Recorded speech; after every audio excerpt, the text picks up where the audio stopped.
Yeah, here we go. Apparently it should be live. Let's wait a second. Amazing, it's live right now.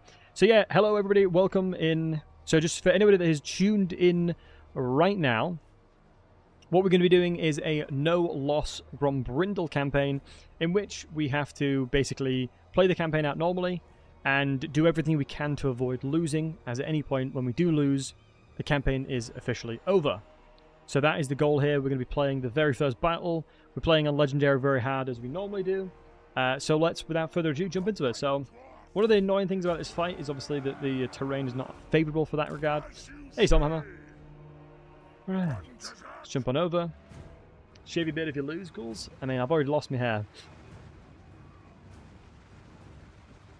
You can't give any settlements to avoid losses. Yeah, because there's no one to give them to. No one likes me enough to trade like that, I don't think. So I'm going to have to plan out my movements and just be a little bit smarter with the way I'm approaching this one. Grombrindal in itself is an insanely powerful fighter. It's ridiculous. I think Grombrindal gets his army to the point where it is legitimately insane, as there's very few dwarves specifically. Hold on, let me just do this. Let me just hook these clan rats real quick. If we just keep running as well this way, it should avoid what that's happening over there. Because I believe, yeah, one volley shouldn't be enough to kill entities of my side, but that should rout them, yeah. I was going to say, because typically one Iron Drake volley is sufficient enough to rout whatever you're shooting. But it doesn't have the damage breakdown to actually kill anything, I don't believe. Especially when you're heavily armored. If you're really low armor, then yeah, you'll crush whatever it is. But yeah, thankfully the units that were nearby are obviously heavily armored. So now let's just push through and do what we can. I can hear fireworks, guys. Is there anything specific about today that would warrant fireworks? I know the Lunar New Year thingy was recently. I don't think it. Yeah. Anyone know if there's anything? Anyone know of anything to celebrate today? Maybe just, you know, Glad Dave or whatever down the street is having fun. Day after Valentine's. Would you put fireworks? Would you use fireworks? Maybe like to show your love to them. Happen at the end of the Valentine's Day? Yeah, maybe. Maybe.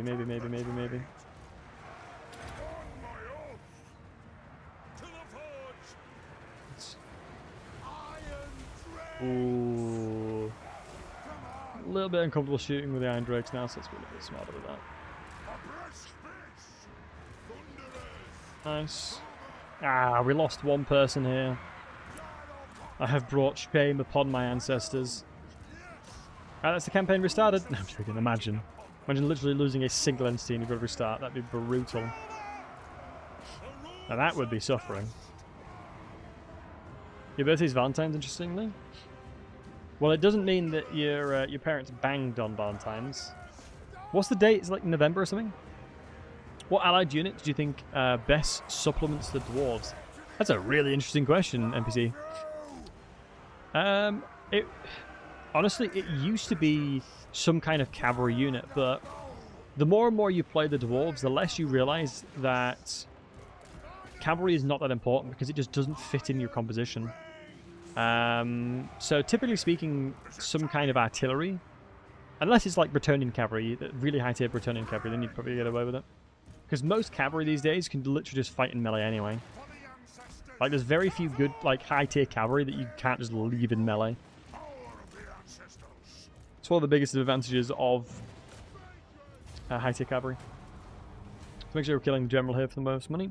And yeah, but happy belated Dex. Happy belated birthday, my dude.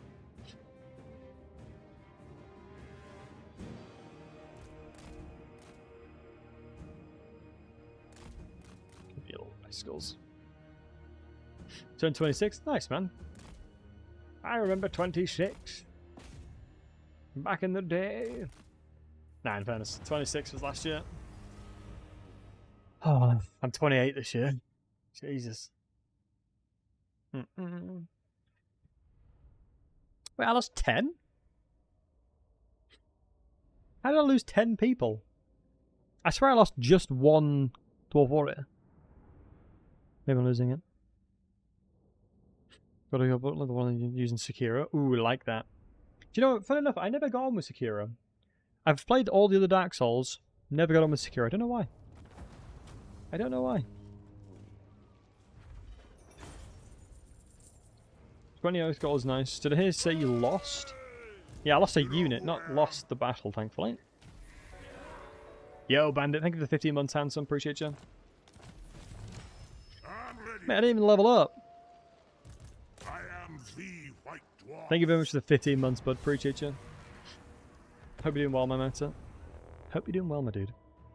Oh, that means I do need to... Dude, I have got so many emote slots I've got to fill. It's ridiculous.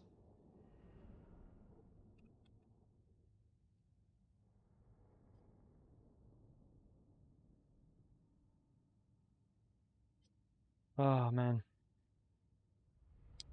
I think I have like 20 emotes or something animated. I need to find an emote artist, honestly. Because I'm being offered on Fiverr, like a company's offering $180 for 10 animated emotes. Hey, Zolgrux, have you looked at Helldivers 2 at all? Honestly, I have been so busy IRL with just tons of things, job interviews and things like that. Well, preparing for a certain job interview that I genuinely have not had a chance to game much. Sacrilege, I know. Like, I've just been sitting on my PC revising. So I haven't played many games at all. I know Helldivers. Helldivers came out as well when I was on holiday too. Hey, Pepper Soup. Such a beautiful game. Oh, really? Is it worth picking up? I'm sad that we have the Pal World server that I never got a chance to bloody use. Hey, but you good to see you, handsome.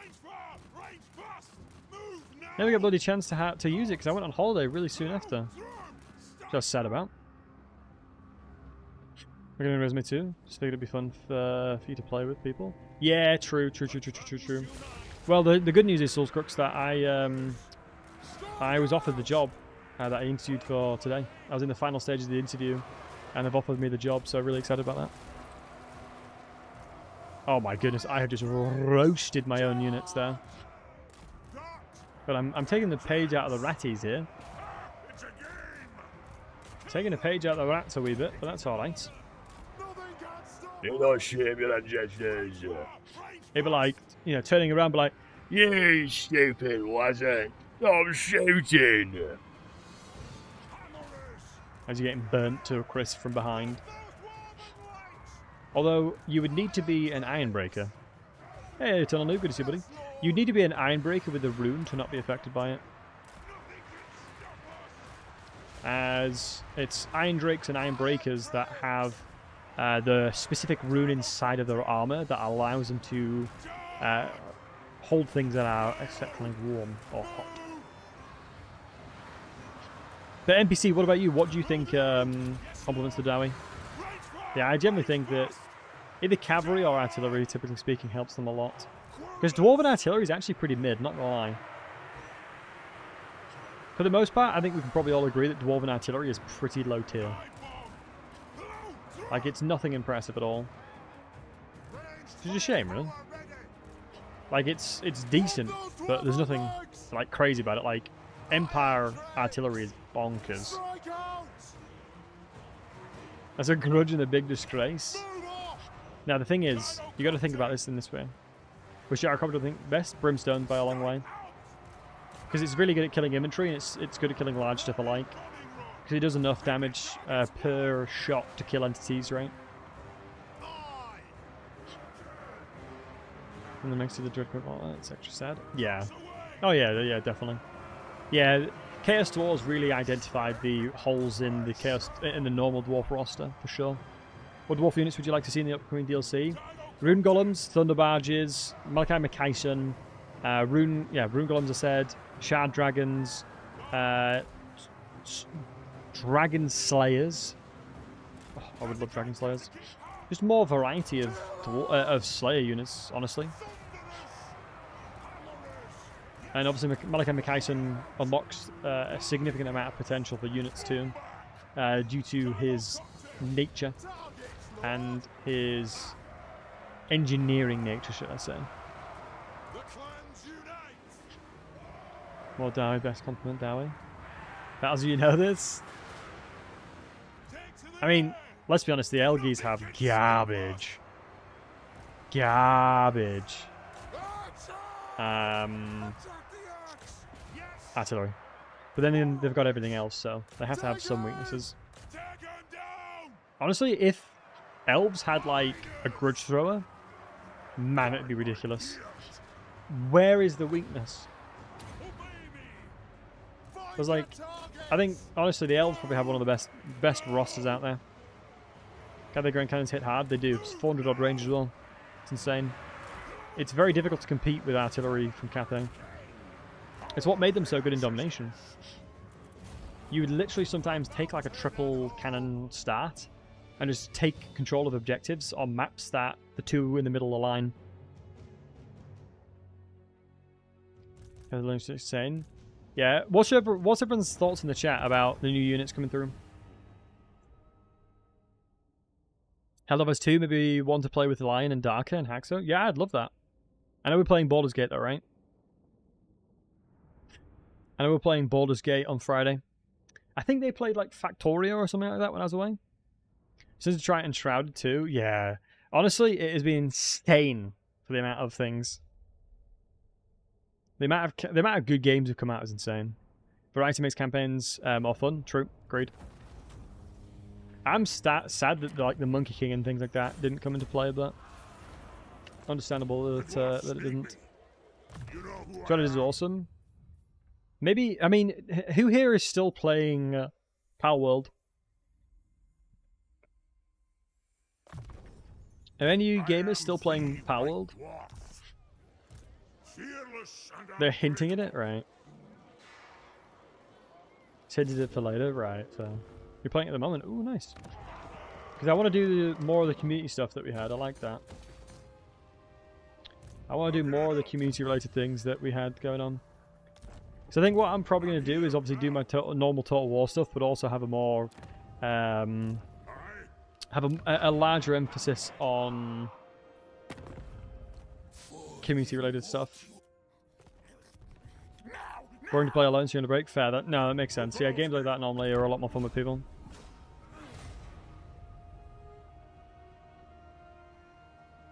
Said something like we're not monkeying around in regards to future content.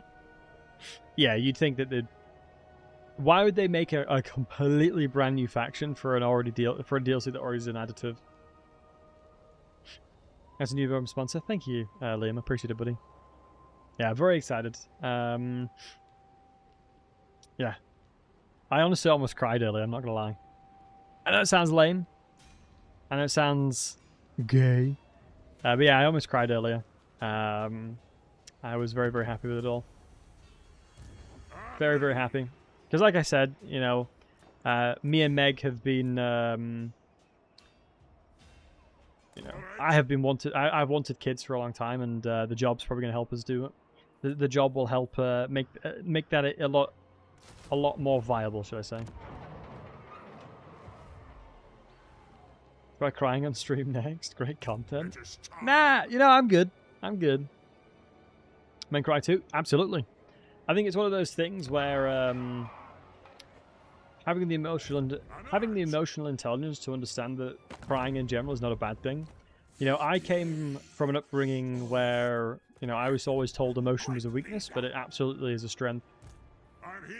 If you can come to terms with your own emotions, understand it, it definitely demonstrates the strength of your personality, the strength of your character, and the ability to understand yourself on a very high emotional level. And Battle Babies, potentially so. Potentially so, my dude. Potentially so.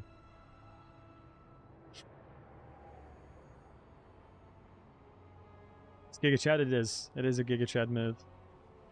A cry stream to 10,000 bits. Nah, keep your money, lad. Jesus. Keep your money.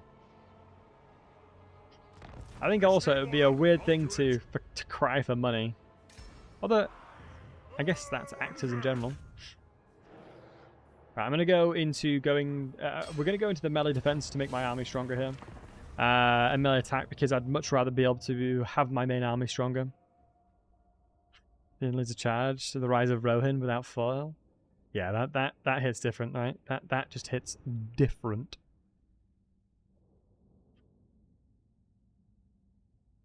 Here's the baby girl. So Battlesey is saying he wants beastman children. Imagine. Hey Jeffer. Battle dad making babies. Having a battle sub. Yeah, there you go. Thank you for the 14 months, dude. I appreciate it. Yeah, no, I'm in a good mood, boys. I'm not gonna lie, I'm in a really good mood. Yeah. We're in a good mood, and I wanted to share it with you all, you know? What did I miss? The announcement that I said and was talking about earlier was that we are officially sponsored with G Fuel. So if you want to pick up G Fuel, by all means, !G Fuel, use my code Battlesey. The other one is that I didn't like the feeling of being full-time and relying on you guys to basically support my life. So I went ahead and got myself a job that I'm really, really excited about. So obviously stream times will be changing, so I can't really stream in the afternoon during the weekends, during the weekdays, but evening streams will remain.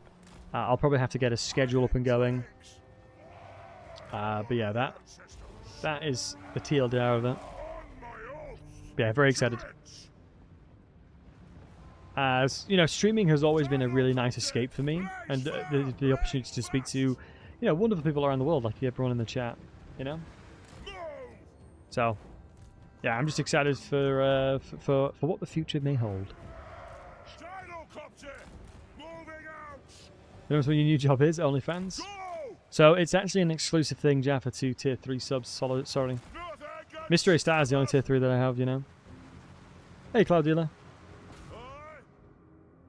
It's so nice of Mystery Star to do that as well. Such a legend. Alright, and yeah, I guess from a streaming perspective, yeah, it'd be. Oh my God, Jaffa. Oh, am I gonna have to set up a goddamn OnlyFans? Mate, I was. Yeah, oh, okay. Am I gonna set it up? Like, is this how you?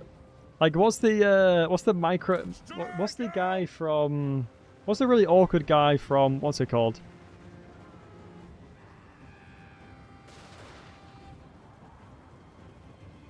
Yeah, Michael Sierra. Is this like a Michael Sierra situation that is gonna basically make me make OnlyFans? But Jaffa, dude, my goodness, thank you so much for the tier 3. Holy crap. Can we get some salutes in the chat? Boys, can we get some 07s for the wonderful Jaffa Pug? Come in with the tier 3. Can get some 07s in the Twitch chat if you guys don't mind. I'd appreciate it. And if you have the emote, use the emote. Why not, eh?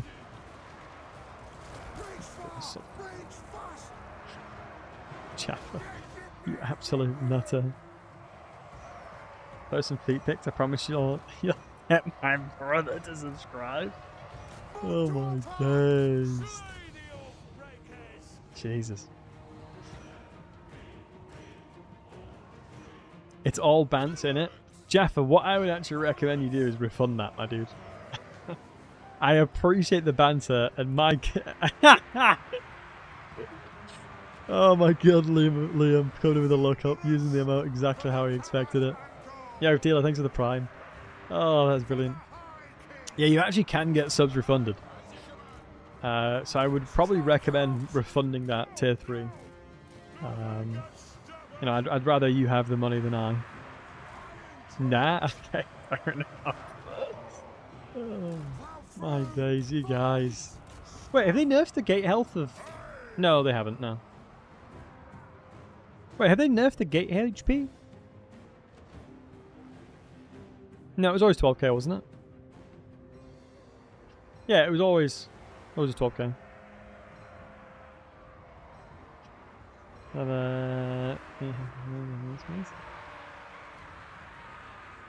Fair enough.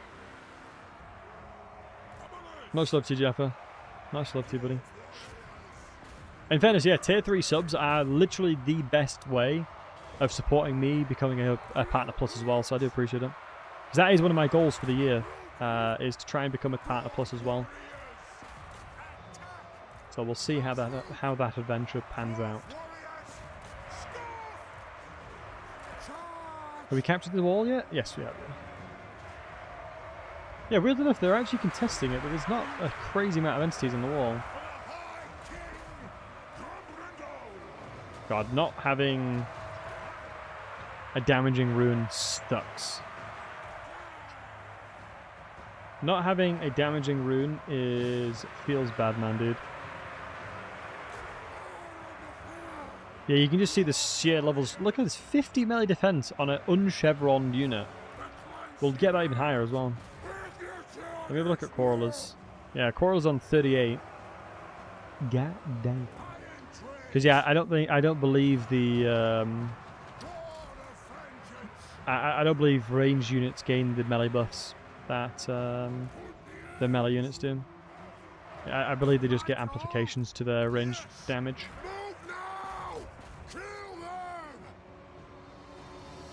Is there any reason to use rangers or Quarrelers?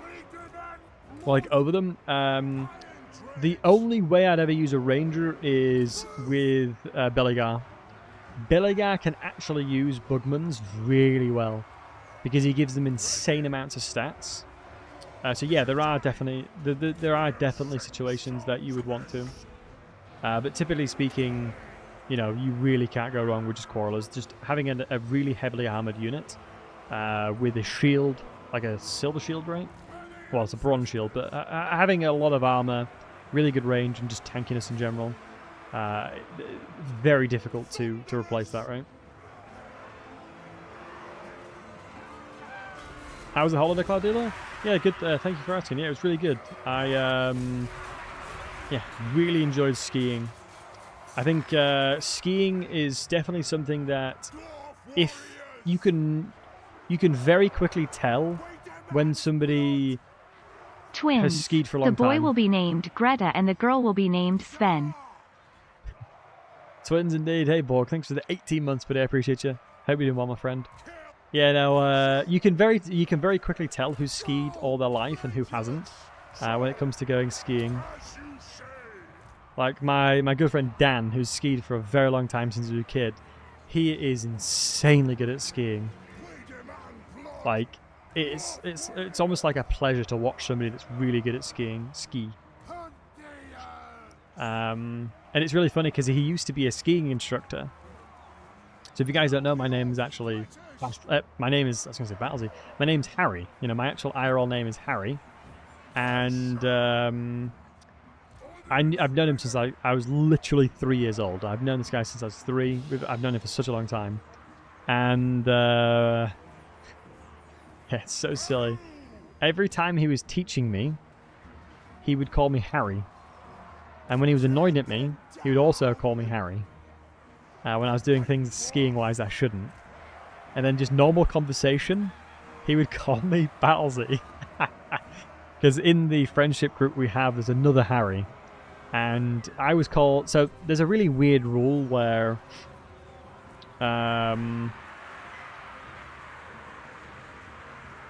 yeah, so there's a really weird rule in this friendship group where if there's 2 of you, one of you gets called Hot Harry, like the more attractive version. And so yeah, I was getting called Hot Harry, and I was like, just call me Battlesey. I don't want this guy to feel bad, you know. I wasn't there when it was established.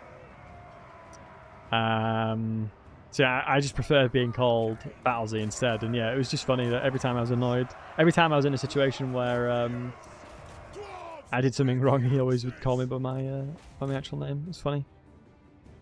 We know your real name is Leslie. That's what the Matrix wants you to think, Borg. That's what they want you to think. Top Battlesey. I'll take it. I'll take it, you know me. But it was really funny because I remember speaking to the other Dan as well. And I was like, what would you do if I just started calling you Dan?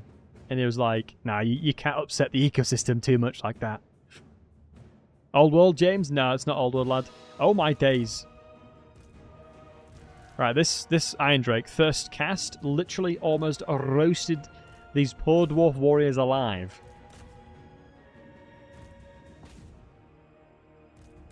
I feel like the Grombrindal no loss is pure suffering. Like I want to at least play the game a little bit. Grombrindal's start in Old World is savage. I mean, guys, just as an FYI, the ads are about to start in about 3 minutes and 30 seconds. One of the things that I've decided is that ads are going to run on the channel anyway, so I want to take control of when they're being run on the Twitch side, just as a heads up. Plus, pre-roll ads are absolutely garbage, and getting rid of them is huge. Getting rid of pre-roll ads is a massive thing for streaming as well. So anyone new coming in, say ballsy choice for no defeat Grombrindal if it was Old World. Yeah, absolutely, it'd be terrifying. My friend group has 3 guys named the same, and the 2 other has the same name. Crazy. That is crazy, dude. That is crazy. We need a hot Battlesey amount. I think is that big-headed? Saying I'm hot? We have no head of Harry. Yeah, I mean, what's wrong with that? Cowboy skiing though, I busted my knee during downhill skiing. Is skiing a big thing in Sweden? Isn't one of the best people in the world, one of the best skiers in the world, Swedish, I believe? Congrats on voicing the Champions of the Death mod. Yeah, thank you, James. Yeah, I'll be voice acting the Legendary Lord. Very excited for that one. I'm not going to spoil it, and I'm going to be redoing the voice lines for Reborn Stahl. There's 2 guys called Chris, same last name. No, there's Chris being Chris. I love that. That's such a good way of saying it. That is such a good way of saying it. Best Swedes wish they were Norwegian skiers. Oh, is it actually Norwegian? Oh, I didn't know that. I didn't know who was the top tier one. Yeah, Mark is real. Yeah, isn't he Swedish? Borg, isn't that guy Swedish?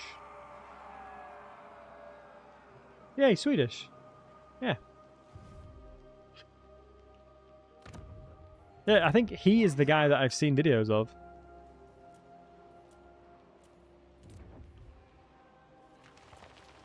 Alright, let's grab ourselves growth. What we're going to be needing to do is potentially... Wow, already a vassal of these guys. I wonder if it'd be worthwhile declaring war on them before they get vassalized. Austrian skiing? Is there like really good skiing in Austria? But no, James, thank you again, man. I have been very excited to work on that, the voice acting on that mod. I've done some dwarven stuff on there as well. Yeah, they asked me to do some dwarf voice acting too. I'm going to be building tall as Grom or Blitz. Good question, Cookie. Probably Blitz. I think very quickly, if you can isolate and kill any of the typical threats, you're better off there. Plus, I'd rather go absolutely ham and then kill everything that is going to be a problem to the campaign as soon as possible, rather than play slow. Annoyingly, we haven't got any quarrelers. My only worry now... Oh, and guys, the ads are going to be kicking in a couple seconds, just as FYI. You're not going to miss anything, don't worry. We're just going to be figuring out what we're going to do. I know that if I were to go for this as soon as possible... How do you do the arrow measuring before coming to move? Hold right click. I don't know if that's just kicked in. Limbs, hold right click.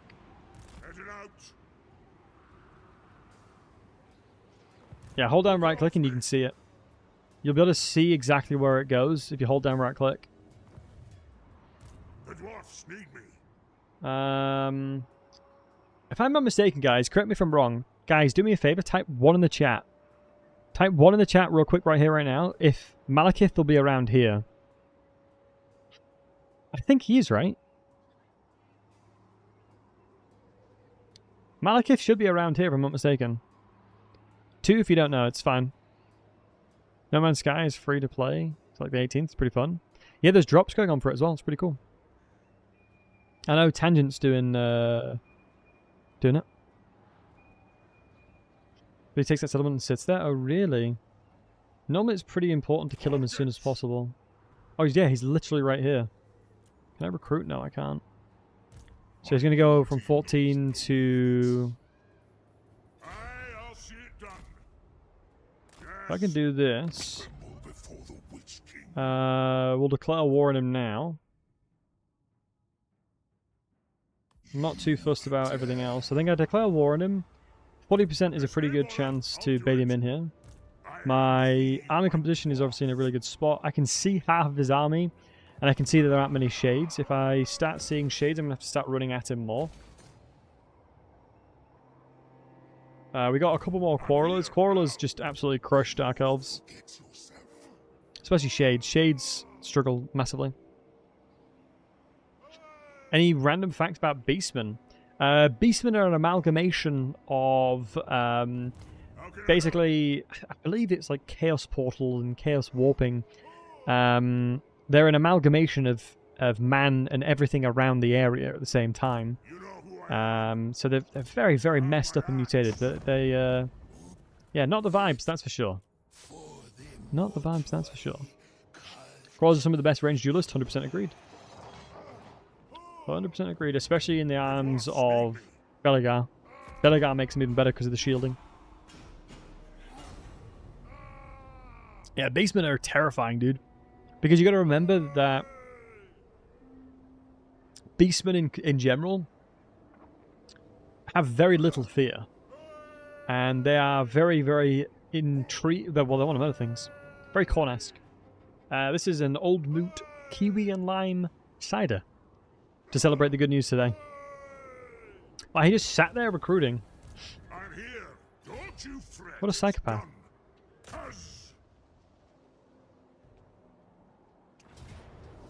Close victory, medium. Wow, his army is trash. How was the old world updates and Darklands? Yeah, James, me too, man. Looking absolutely awesome. Mate, it is so bonkers how good dwarves have auto resolves. Because you got to keep in mind, this is legendary, very hard. This is the hardest difficulty, and I can understand it. I think dwarves have probably one of the most accurate auto resolves. What do you guys think? Do you guys agree? Do you think dwarves have some of the most accurate auto resolves? Thoughts? I think if the Dark Elves, if the Dark Shads had shields, this would be a lot harder, but they don't. Auto resolve takes a lot, all the damage when you do it. True. Let's spank Malekith. It is time to settle the grudges. The grudges will be settled this day. Malekith, you have committed crimes against the Dawi, and you shall perish beneath my axe.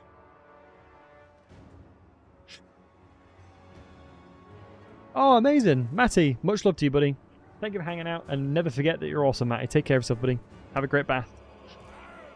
I've been loving baths myself recently. I normally either I shower in the morning or have a bath in the evening. That's what I'm doing at the moment. Hey, Landela. Two best friends getting together for a pint. That's it, matey. Two besties having a pint together.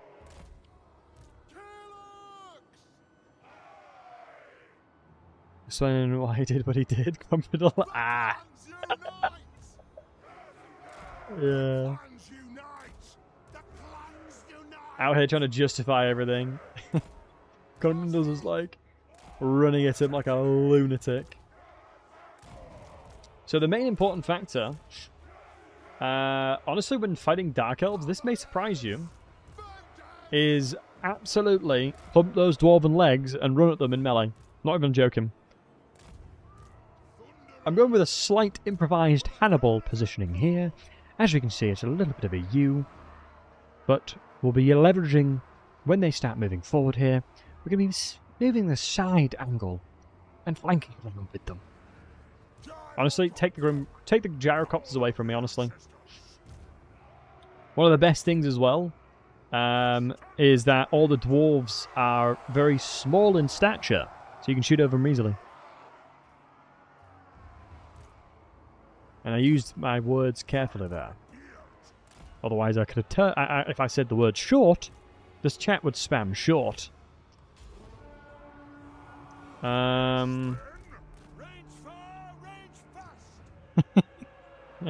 Excellent. Yeah, there you go. Yeah, good old video that Say released around that. Slay anything without a beard. It is time, Dowie Betherin. We shall not shame our ancestors. Mate, honestly, Thrones of Decay, I'm going to be so excited. Mate, he's killing his own units, Pog.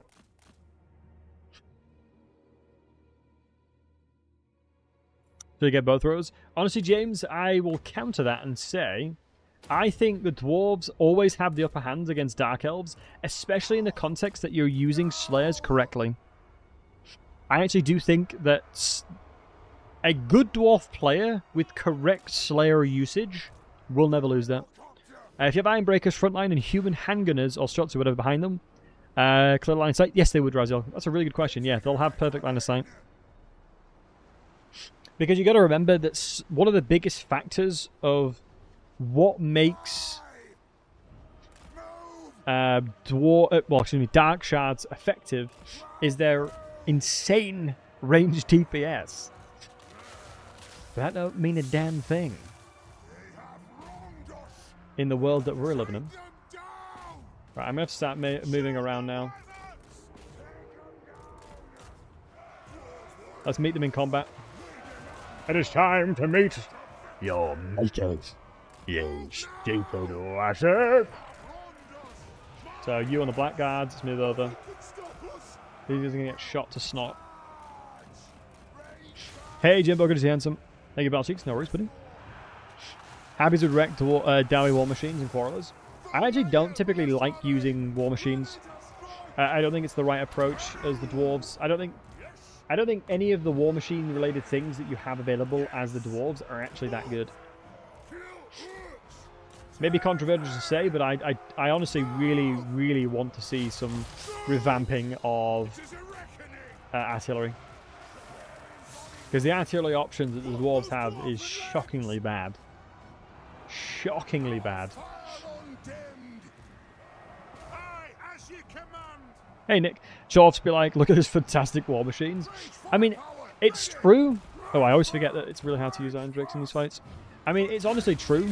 I do believe that Chaos Dwarves have an exceptionally good roster when it comes to leveraging artillery specifically. But you gotta give our boys in blue something. Grishos with explosive runes back to Gither. That's specific to Thoric though, right? I think it's very difficult for me to conclude something without also considering the rest of the faction and how they feel with it themselves. Is it specific to Thoric? Or is it just because he starts with it?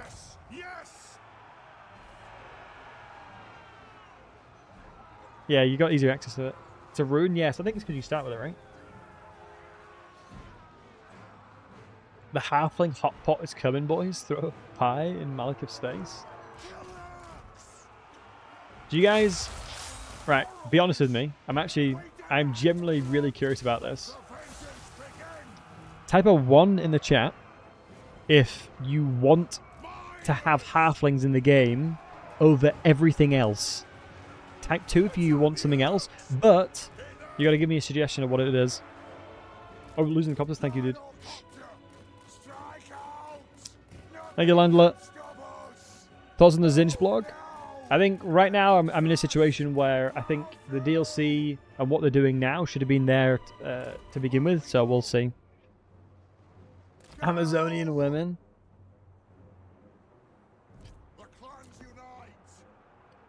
I would love to see halflings. I don't know. Yeah, definitely not my priority, but it'd be funny as hell to see them. Fishman, interesting. So Indian crush and stuff like that. Yeah, I like that too, machine. Vampire Ladies faction. What? She was one of Nagash's generals, and she Neferata. That's the one. She turned Vlad. I think, yeah, she would deserve her own introduction. I'd be very sad if they implemented Neferata alongside Nagash. I think that would be an insult to her. I do think that would be a genuine insult to her. Come on, let's get the shots in. We're only just away from that. Nice. It's crazy how easy it is to beat Malekith in a fight early game. As long as you build your composition correctly. I'm going to say something interesting. In the early stages of the game for dwarves, as Grombrindal specifically, do not care about quarrelers that much. You need to care about your melee inventory. Your melee inventory is what's going to carry you. I think we get halflings as regiments not fleshed out very sadly. Probably, honestly. Yeah. I'd have a hard time seeing who would fit having regiments renowned for them specifically. Unless they brought in Stirland as a faction, I guess. That's playable. Better late than never, I say. True. Want rattlings from 40k to just appear in fantasy? Give the dwarves a snipe unit. Mate, I would love that.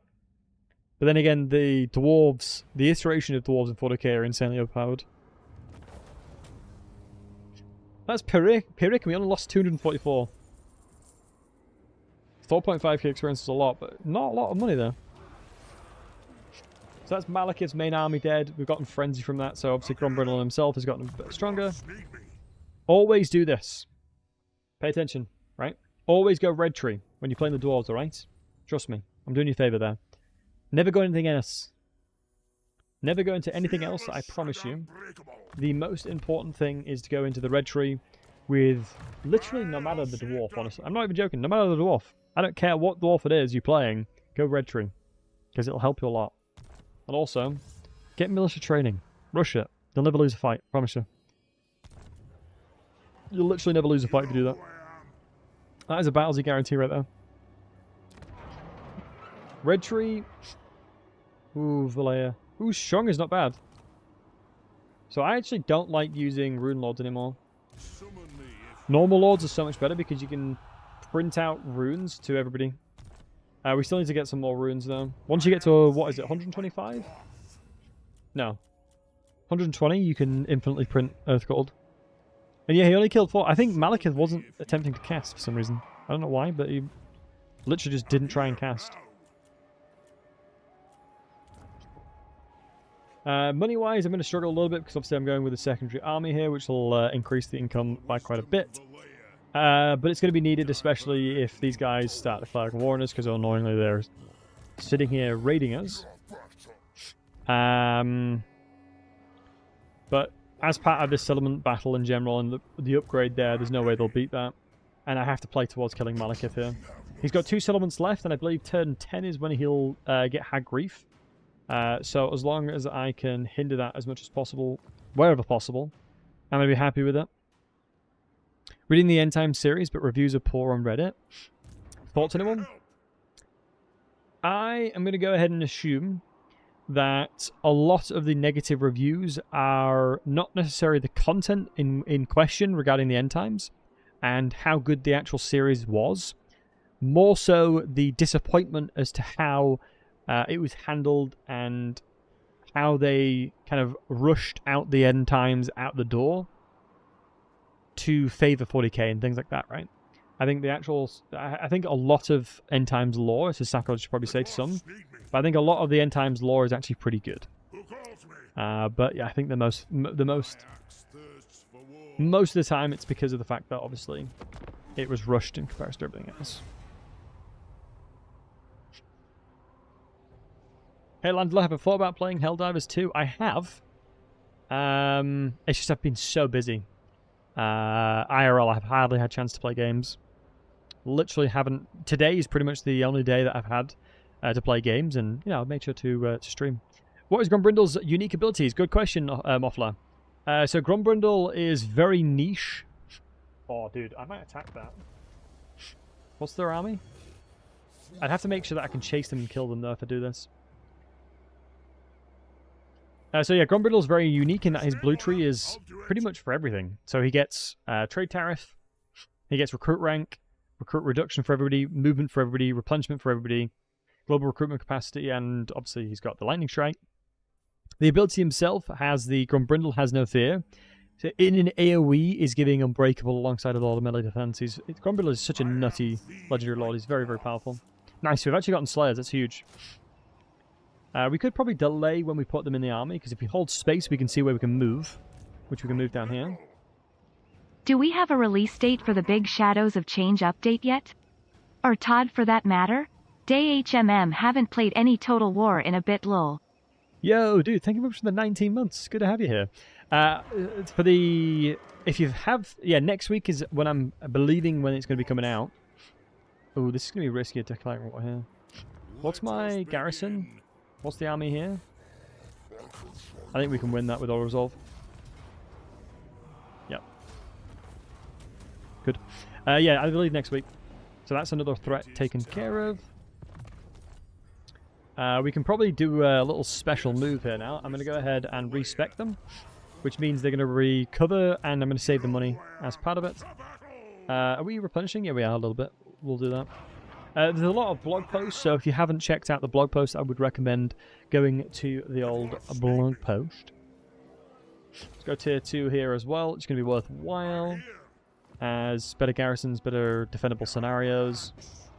Unless we delay to get tier 3, but what would we want at tier 3, folks? Dracula's Spire being upgraded to tier 3 would be quite nice to get the repurposed holds. The Oath Gold plus 4 per 10 is huge. Nothing for the Thrones of Decay? No, matey, no. Tier 3's Engineer. Is Engineer that good, though? I guess it can be. But I typically... Honestly, I'm very strange in that I normally go heavily melee-based as the Dwarves. I normally generally go heavy melee-based. Stress sauce, yes. You were Skaven in disguise, OPG. Have good range units, Corralers, Thunderers, a good artillery. Yeah, true, but I think it takes a bit of time to get to that point, right? Oh, this is going to be a tough siege, folks. Oh, I'm happy as well we didn't spend a lot of money, because I can actually recruit the Slayer into here now, because I waited one turn to not pay for them for... Ah, crap, that's really bad for me. What brings the despicable dwarf scum? So bad for me. Oh.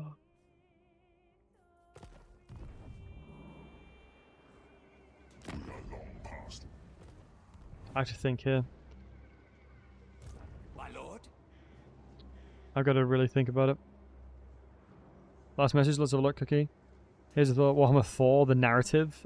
Campaigns. End games for every faction of the IMUs. That does sound up like that. No man-sized rats, anything you thought was a lie. True, no man-sized rats. So we're in a situation now where obviously this guy potentially could come and try and attack us. I don't believe Valkyr... I think the odds of being attacked is relatively low, but there is very much a chance that they'll attack our Aldra. There is other options where we could trade away that settlement to the Norskins, but I can't specifically get any deals with them. The only other option that I have that I can think of right now is if I look at his... look at this. Yeah, if we're looking at Welsh specifically, we know his army is going to be really, really limited. We kind of have Malekith in a really good spot here, but I'm going to have to siege it for multiple turns. I'm going to have to sit there sieging Nagarond, and the defense... Like, defending this is impossible. What do you guys think? Should we attack Welsh? But declare war on him through these guys? But then that solidifies Valkyr wanting to fight us near enough guaranteed. I think the fight on Nagarond is probably possible. It's just I'm 17 away from Rune of Spite. If we had Rune of Spite now, I'd be exceptionally confident.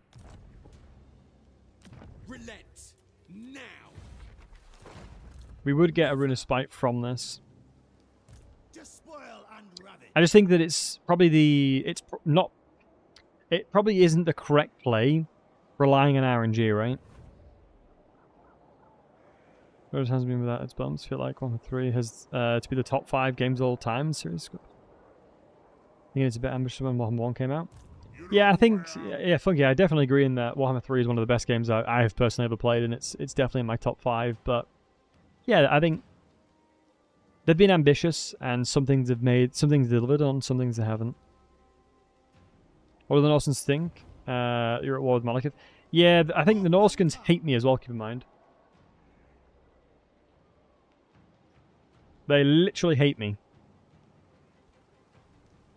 Wait, apparently I approve? Wait, hold on. I approve that they're at war with Grond, apparently. I didn't realize I specifically cared. Like, I didn't realize Grombrindal liked the fact that they were at war with it. Not me as Harry. I didn't realize your actual faction can like other factions for doing things. Feel my power. If your words displease me. Yeah, true, Grombrindal does hate. Yeah, that's fair. The Lord of Murder's host.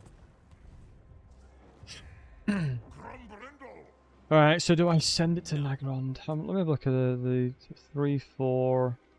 It's just mainly the archers that's going to be a problem. I don't know what's in this army. You saw this 5 minutes ago? You even signed the document? Oh, did I? So, we come over here. What would we do at that point? We go attack Welsh. What do we do after that? Take 2 turns to attack Nagrond? Yeah, it's not the optimal play. I think there's a lot of times where you have to play towards the victory condition, and this is the victory condition. Holy crap, that's a lot of shades. Holy crap, that's so many shades.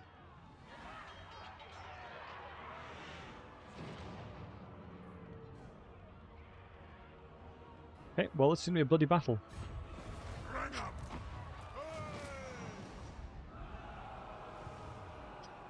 Tribesmen, gather. Yep, hindsight is 2020. Hey, folks, hindsight do be 2020. They're gonna come out and attack me. We'll get Ruinous Spite. If we play it smart, we shouldn't take too much damage. We'll take them. We'll approach it as wise as we possibly can do. Cease this. If we can't see the shades, are they really there? True. Out of sight, out of mind. Nice. Attack the Welsh? Absolutely, yeah. Attack Welsh right here.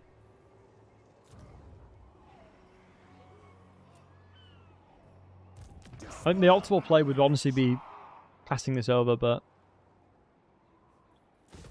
I'm not going to.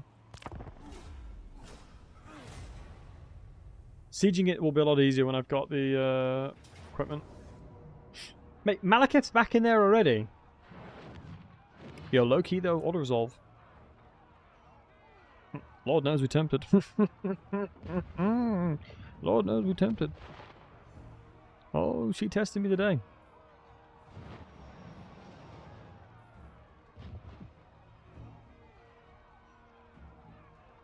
I'm going to sit in a tree.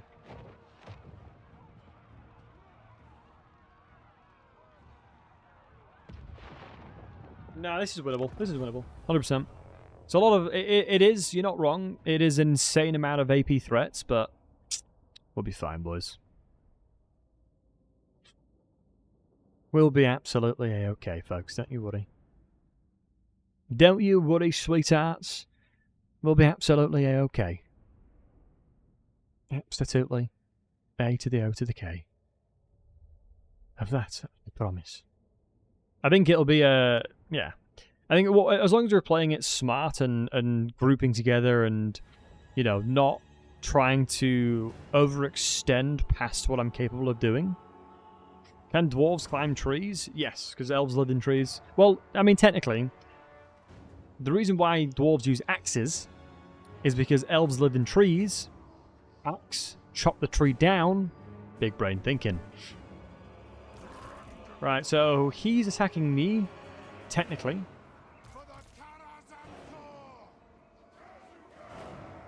Shades are trash. Oh, Shades are trash in melee. Shades are absolutely garbage in melee. I'm pretty sure. I think the anti-infantry variant are really good. Like there's not the non-shade. Yeah, the normal shades are trash. Yeah, not bad. Just so squishy. So insanely squishy. Coralers are going to be alright, just shooting a little bit. It's just a couple of my units are going to struggle a lot in this situation.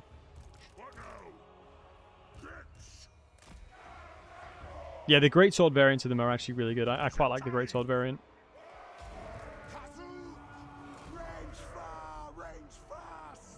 So now we're just going to fight in the trees. You know, I'm going to go really wide here. Annoyingly, they have equal amount of ranged, amount of melee to my melee. So there's not a lot of sneakiness that can go on here. But Malekith will get absolutely crushed, even with the AI cheats here. Even with the AI cheats. I think we should still win that. Why can't we name troops? I'll change that, Raziel. I think we're going to struggle to get the Iron Drakes off. Cold ones are going to have to be careful with as well. Yeah, look. Wait, why are they, like, running at us like this? They're giving me free access to fight their shades on the left flank here. Oh, I guess this is their, I'm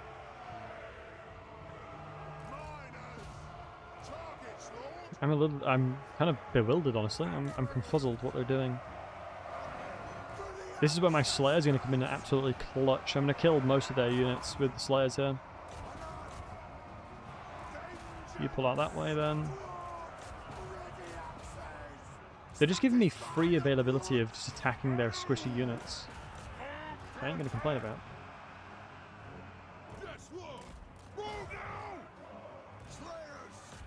We're faster. Oh no, the shades are actually faster. Interesting.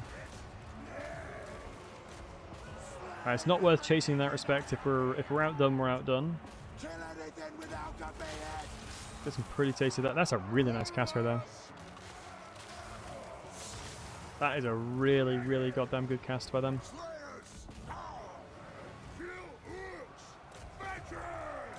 Yeah, this is the problem about the death boxes, that they can have insane levels of death boxes. Heavily armor piercing units like that are just very difficult to deal with. We gotta get in the trees, boys. Get in the trees. Nice. Met them in melee over there as well. Shades on the side. Yeah, Wrath of Ruin, good shout. Let's go with an overcast here because I need to clear this melee inventory line as soon as possible. Clear it, move to the next unit.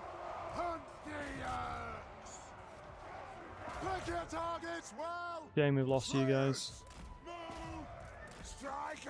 Since it's a white flag, we can probably just send this gyrocopter to chase them with melee.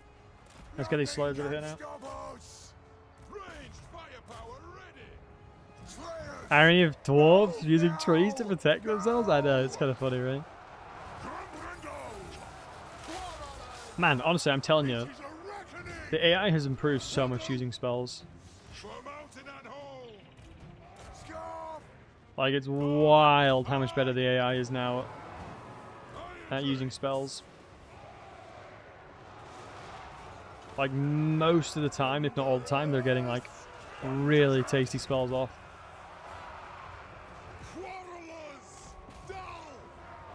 Just trying to shut down all of these shades where I'm able to here. Grab them into melee where possible. You start roasting. What are they doing?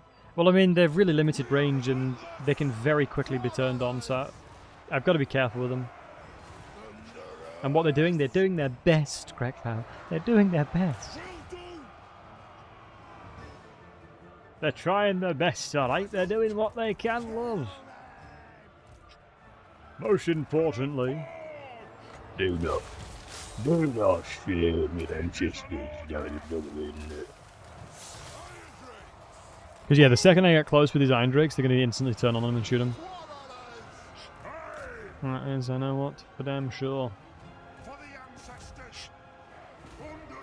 Stop bullying my quarrelers. Bloody netting me and everything. Wait, how long does that last for? Right, a couple shades left. We're getting there. Oh, crispy, baby. Oh, we're getting crispy. Nice. I am surprised they've allowed me to move up this far. But I guess the tree line of sight is just... Oh. My Thane's not vibing there. Yeah, the trees are helping an insane amount. Malekith, come here, you wazzock. This is for me, brother. This is for me, son. It's for me, bloody son, you bugger. Come for the shades of this side.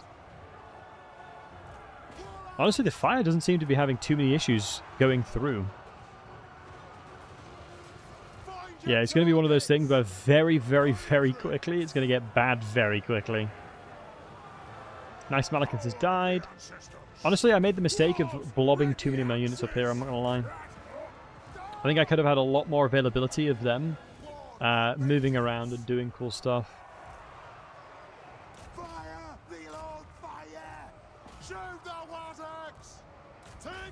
Beautiful. BEA, beautiful, boys. Oh, we lost line of sight, that's what happened there.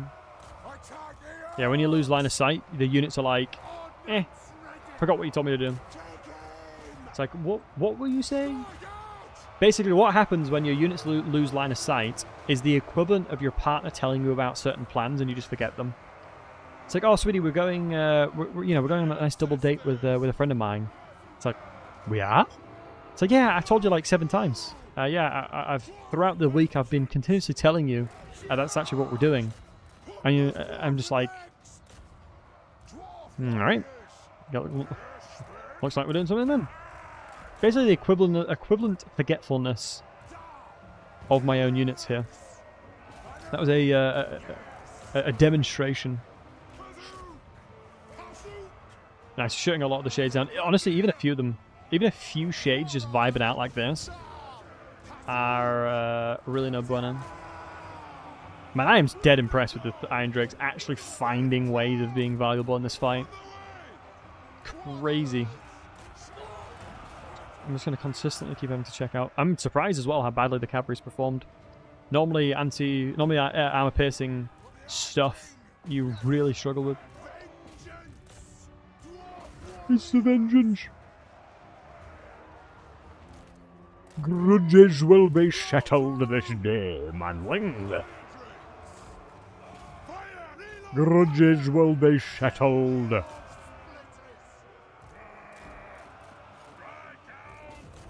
Do not shame your ancestors, Dowie brethren.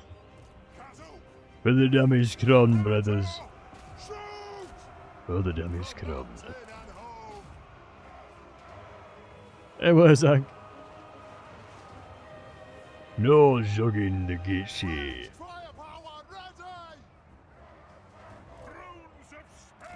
Oh, we need to shut down these bad boys. When life gives you lemons, as they say. When life gives you lemons.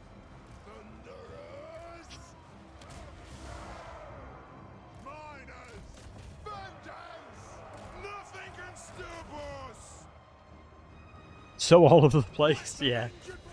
Yeah, this battle is all over the place. It's one of those things where as a streamer you want to look like you're in control, but yeah, I'm vibing right now. I mean, I feel like I'm in control, you know? As long as you feel you're in control, it's alright. Shoot, the shades are actually really difficult to kill.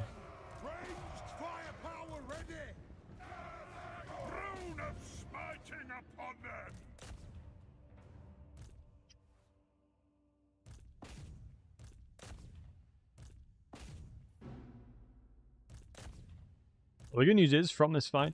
Do you know what makes me sad? I don't think we can get replenishment from this fight, can we?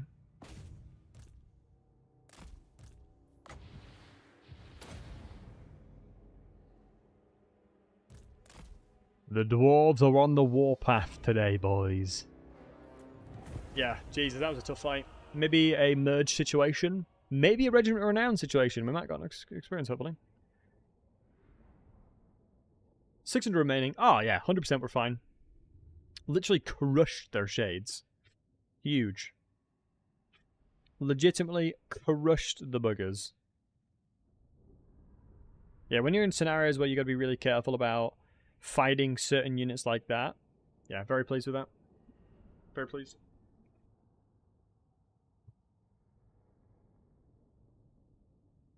Sorry, you know, believers this day have won. Nice. Might get a Slayer. We're gonna have to see what Welch does. Welch, my friend, are you gonna end this? Are you gonna end this run?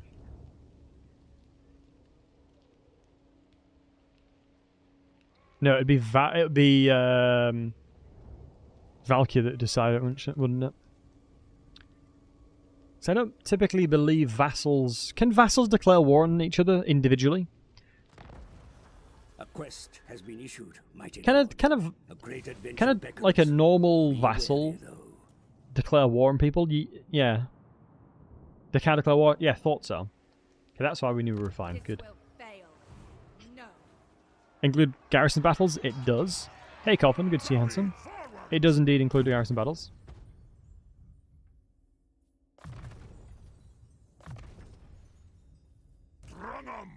We'll go sharpen weapons. I don't think...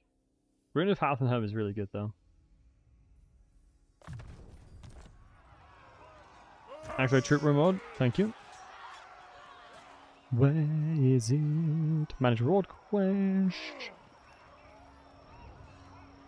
Makes me wonder if we got a really, really dumb thing.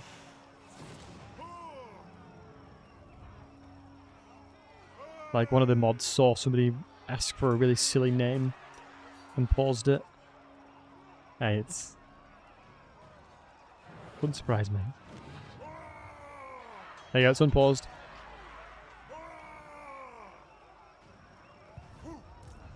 Has one sharpen a hammer? Wow, another Slayer, that's huge. It's a very good question. Double Quarrelers die? Surely this will be fine.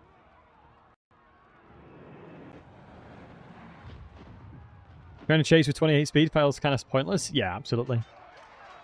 Brazil, I'm not going to name it that. Family friendly, my dude.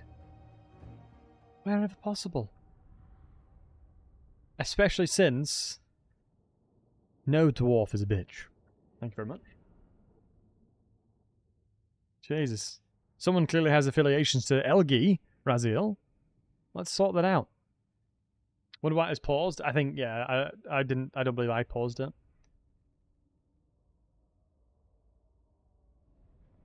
Probably because people like Raziel was redeeming the things in which he was redeeming. And a mod was like, yeah, let's put a pause on that. Let's stop Raziel from brain dumping, asking for names like that, you know, maybe.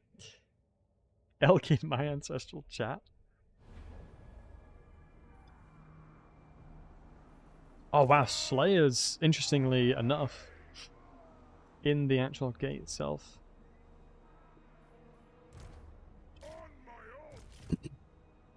Typically speaking, this approach is the smartest because there's near enough zero way that they'll be broken. I'm not gonna lie. I bet dwarves would make such awesome looking chess pieces. How sick does this look? I think dwarves would make such an awesome chess piece.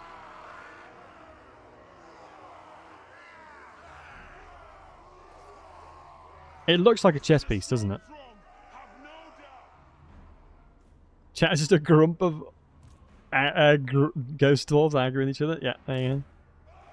That's a rook. Yeah, exactly. I like it. It'd be a solid rook. How'd you rate this campaign difficulty-wise? I'm currently playing Karl Franz and it's stressful dealing with all the enemies. Definitely a lot easier than Karl Franz, as long as you rush Malekith. Matthew, I think one of the problems that Karl Franz has always typically had is, in Warhammer 3, is there's just too many enemies now. Warhammer 1 and 2 variant of Karl Franz is like a completely different beast.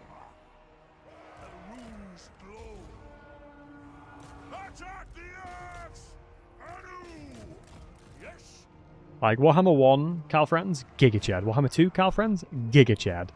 Warhammer 3, Carl Friends, he ain't a Giga Chad no more. My man's lost his Giga Chad privileges. Told you to shore up his north. I mean, he needs anybody. He needs anybody in the Empire to do well.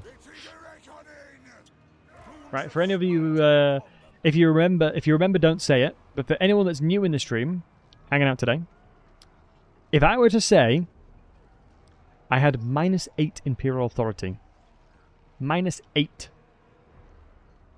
can you predict the turn in which I had -8 Imperial Authority? Would you be able to hazard a guess on when that was? -8. I'll say it again, -8 Imperial Authority. What turn do you think I had that on? Ooh, these Slayers might struggle. I probably should have gone with a more direct line, but thankfully I brought Grombrindal up. Turn 12 happened to me. Yeah, it's so crazy how quickly. Turn 8? Turn 0? Yeah, you start the campaign. Minus Imperial Authority for you. Bloody feels that way. Certainly feels that way. Wait, am I gonna lose these guys? 8% HP? I'm gonna get one more volley from the tower? Surely that doesn't do 8% damage. Wait, that's 8%? That looks like a lot of HP still. Am I coping out my mind right now? Am I like huffing pure copium? That looks like a lot of percentage of health still. That doesn't look like a lot of health at all. Yet it's 9%.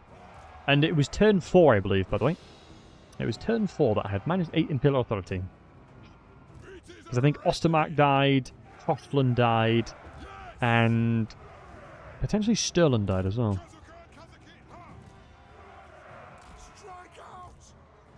I was there just like smiley face. Just sitting there smiley face, just like, what can I do? You know what I mean? So what can your boy do in this situation? Yeah, it was like turn 4, turn 5 around that time. Hoflund dies over to... Yeah, it's crazy to me that they literally die so fast, but there's just so many threats in the Empire now.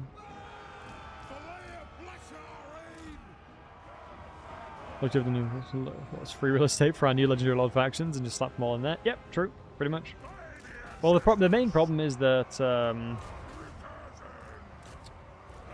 the Empire is very rich with lore, honestly.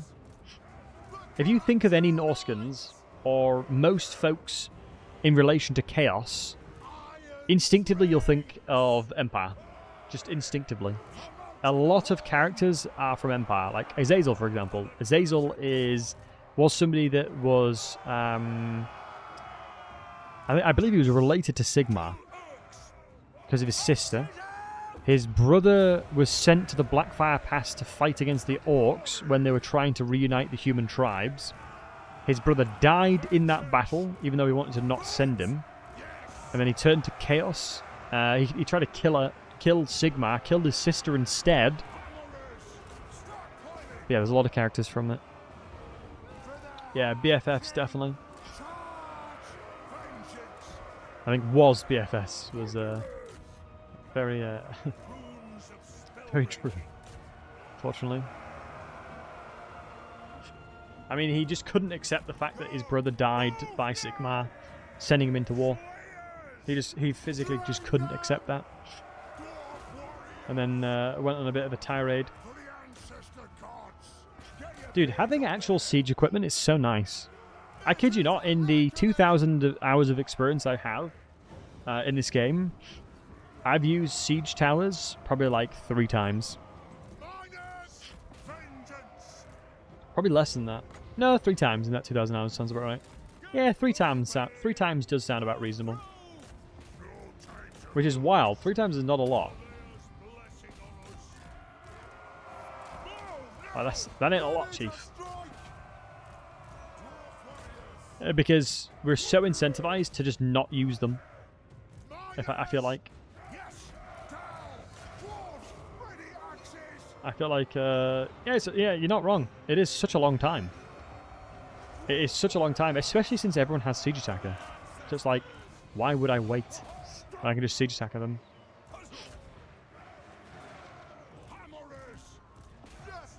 Let's grab everything we can.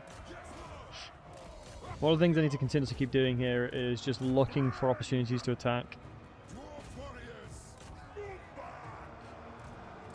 Let's capture this one, take the tower out.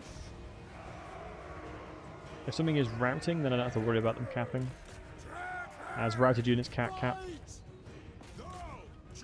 Man, this mage is just running from me this entire time. What a coward. It's probably easy to trigger army loss bonus, so I'm just going to try and fight them instead now, honestly. I think I'm better off just running at things and fighting them. Main factor here is to deal with these slayers here. Ooh, this is a really nice line of fire here. Would love to get these shades in combat, and subsequently I would love to get the mage here in combat as well.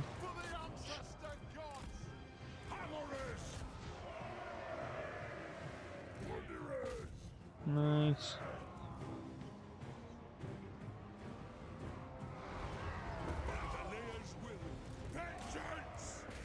Lovely, lovely, jubbly.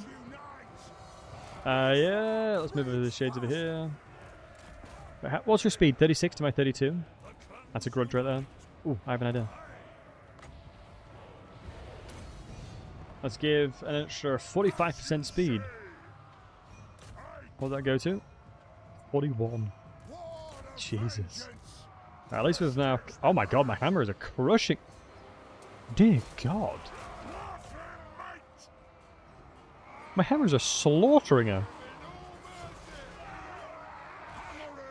I guess they do have a lot of AP. And they've got poisoned. Hammer time is real. I can't remember the last time I actually used ladders in a siege though. Yeah, the annoying thing about ladders is it legitimately hinders your ability to get into the settlement. If they fix the gatehouse and the interaction with the gatehouse, I would be more inclined to put ladders there. But one of my... Honestly, the thing that frustrates me the most is literally putting a ladder up, and then you open the gatehouse, you tell that unit to go, you tell another unit to go through, and they're like, yeah, gatehouse, great idea. I'll go through the gatehouse. Yeah, let's go through the gate we just destroyed. Straight to the bloody ladder. My goodness. It's like, shake! I'm going to the ladder! Tee!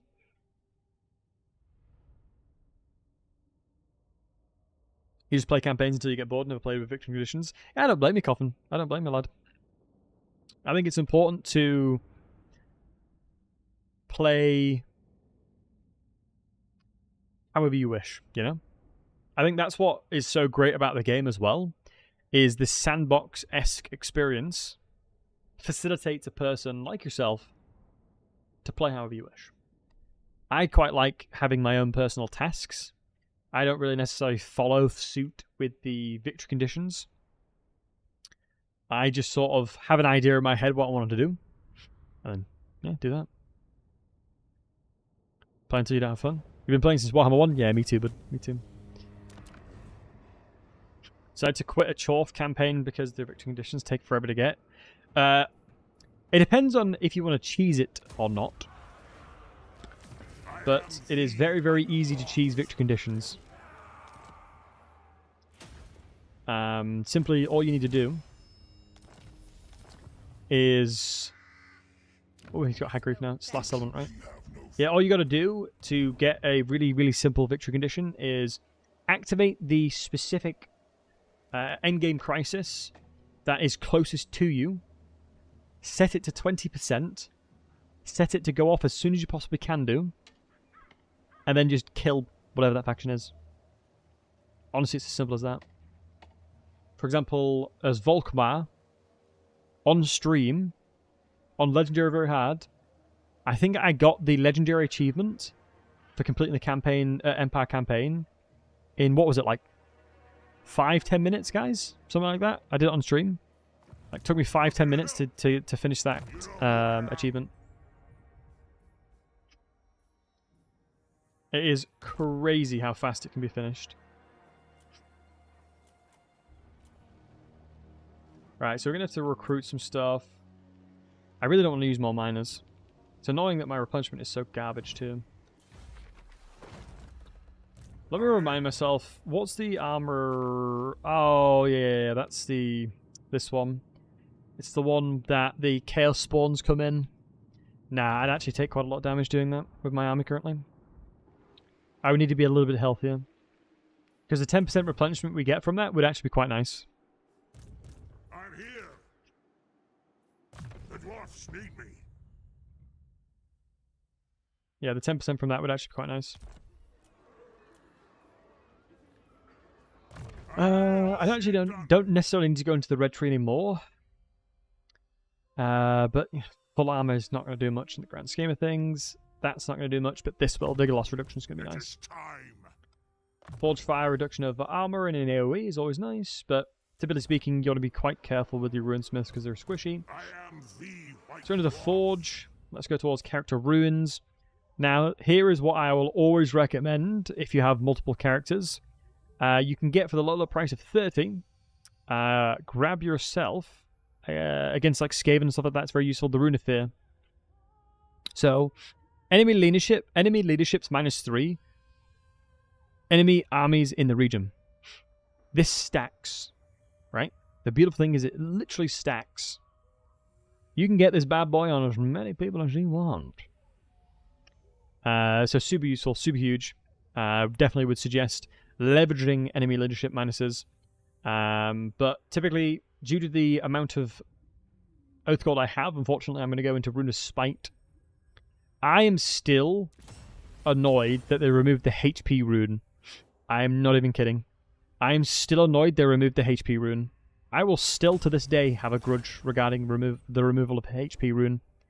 But it was OP, not gonna lie. So I understand why. And have you put him in at the army to actually get the buff? No, you don't need to anymore. That is something that was fixed.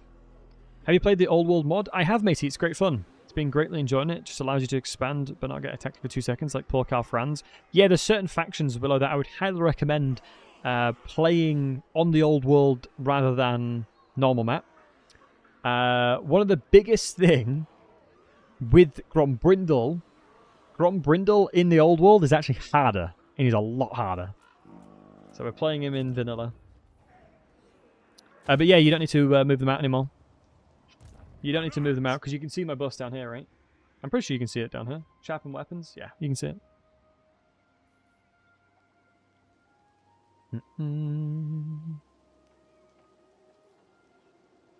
The dwarfs need me. I don't want to spend any more money. Probably the smartest thing would probably be get a garrison building in there, honestly. Ooh. Hello, Mr. Skaven. Oh yeah, remember the redeems. Thank you, dude. I appreciate it. I actually legitimately forgot. What's this name? So the name is now. So what was the other one? It's Roundy, Pointy, Hurty, Wackies. Pointy. I mean, I'm gonna see if we have enough. Hurty, Wack. Okay, that's good enough. That's all I have left. Cookie wants Iron Drakes to be short legs, short beards. That's a grudge. And we also have... we need some Slayer Queens. I'm assuming you want the Slayers as Slayer Queen? Let me know if that's incorrect. Yeah, let me know if that's not right. So you're saying we need to request you to play Grombrindal on Old World? I've played it before, it's good fun. What do you hope for additional Kislevs will be? Alexander, good question. I think they've already disproved all the Ungol and the really cool units there that we've got, but it's difficult to say with Kislev because the lore around Kislev is actually very, very, very limited. Like, Kislev and Cathay specifically had updates just for this game. Like, they had lore updates for this game specifically.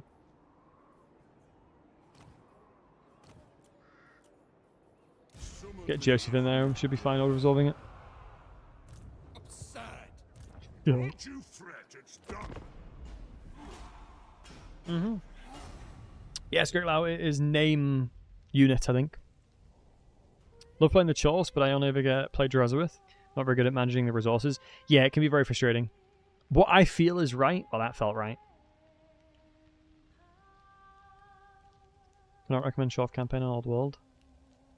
Far too far away from each other right now. Thank you, yeah, for saying. I haven't experienced it, so I appreciate you sharing.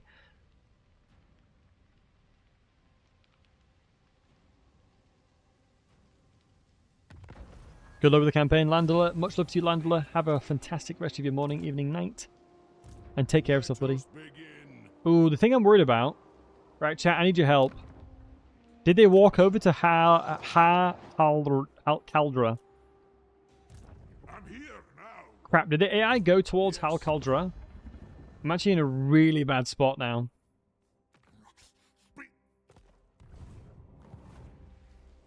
Oh, this is not good. Did anybody see? What do you like from the Thrones of Decay? What were we expecting, really? Expectations for the dwarves in Thrones of Decay hopefully will be rune golems, shard dragons, thunder barges, and since it's thunder barges, Malachi Tyson is a legendary hero or lord. Don't mind either way. A revamped Oath Gold system in which you can buff, like actually provide buffs to your units too. I think that'd be sick. I would love to see the ability to actually buff your units with Oath Gold and stuff like that. Battle Daddy Zach. Let me name you, because I'm going to replace this guy fairly soon. Did anybody see somebody going into this? Because I literally can't get anybody here. I'm slightly nervous now. Right, I'll name this guy after it. But regarding the Empire, I just hope that the Empire has a better fleshed out Imperial Authority mechanic, because right now it's brutal. There's too many threats. Nurgle. I hope they move away from the cycling of the... Yeah, I hope they move away from the cycling of recruitment and move it, yeah, a little bit better. In terms of the orc upgrades and treatment. Yeah, exactly that, William. So you want it? Battle Daddy Zach. Absolutely, not Battlesey. Battle Daddy Zach. Sure.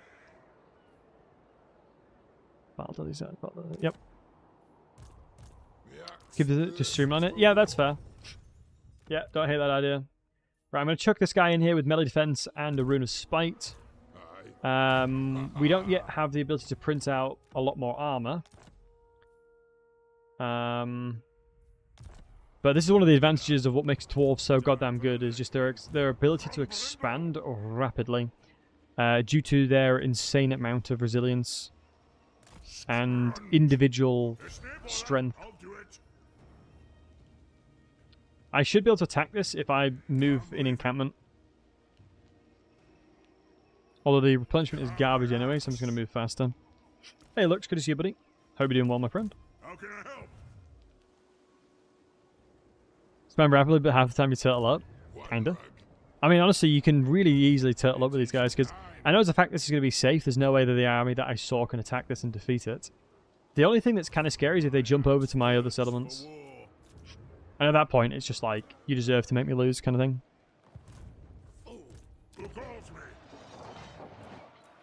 At that point, they can bloody have the lot. They can make me restart, do you know what I mean? Like...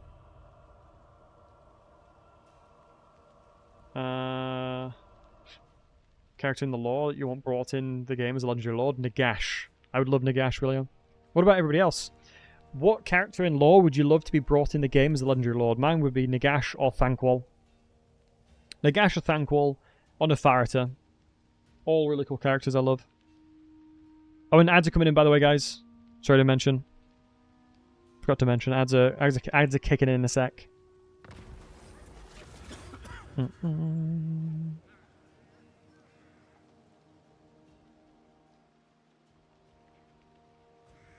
Eat those ads for breakfast. Nom nom.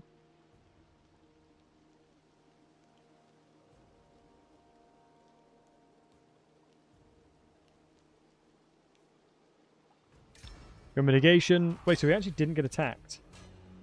Wait, where the hell are these rats? I had to pretend they didn't exist.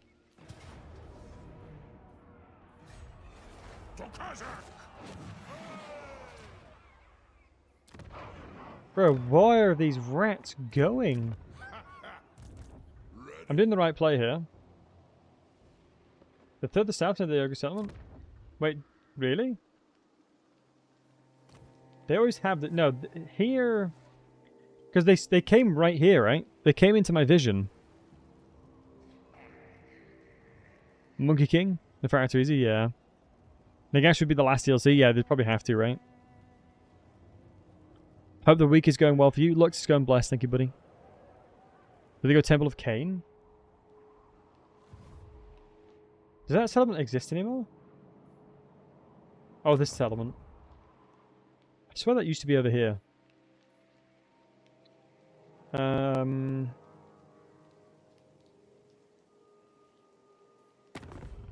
me check. No, I don't think so. Yeah, maybe actually. I think they had 2 settlements beforehand, so maybe they're just chilling over here. The hell? Scurrying away as usual? Yeah, clearly. My visions predict failure. What I'll do, guys, you're going to have to do me a favor here. You're going to have to do me a solid, alright? Promise me you'll do a solid to me. Remind me to give the runes back over to the other character. Remind me to give the runes back to the other character defending the settlement. Skreklau. Yeah, Skreklau. It's you as a general, so you're going to have to tell me.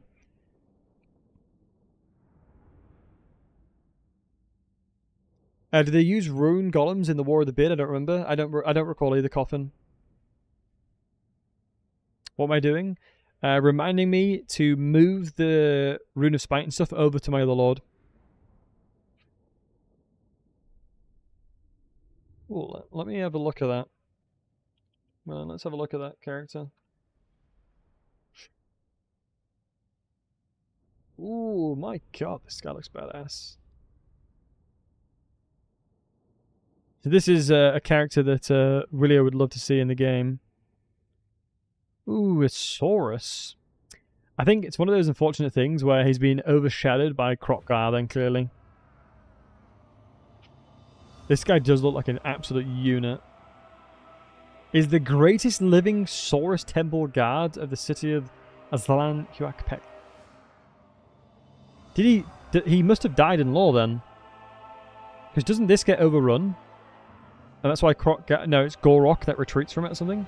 I swear Gorok retreated from that settlement and they lost it.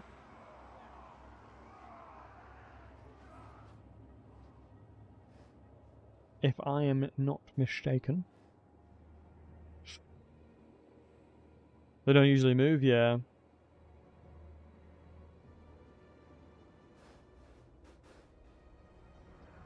Honestly, far right's the best positioning for me here.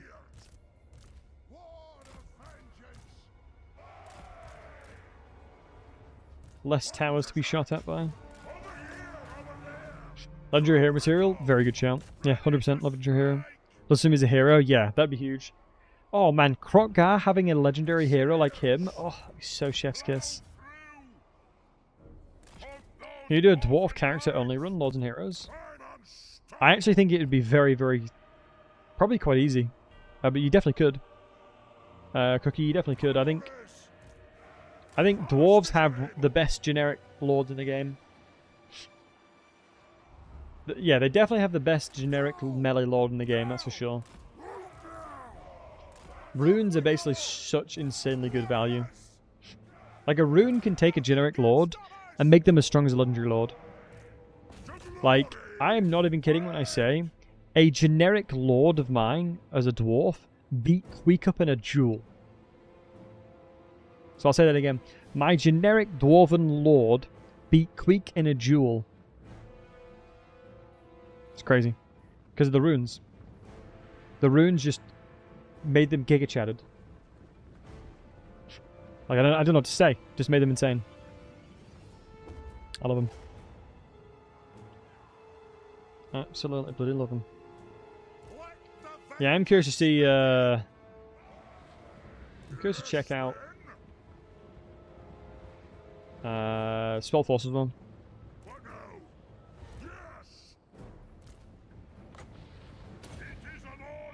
There we go. Rune of Wrath and Rune. I'm not going to overcast it because it increases the cooldown too much, I think. Simply increases the CD of it too much.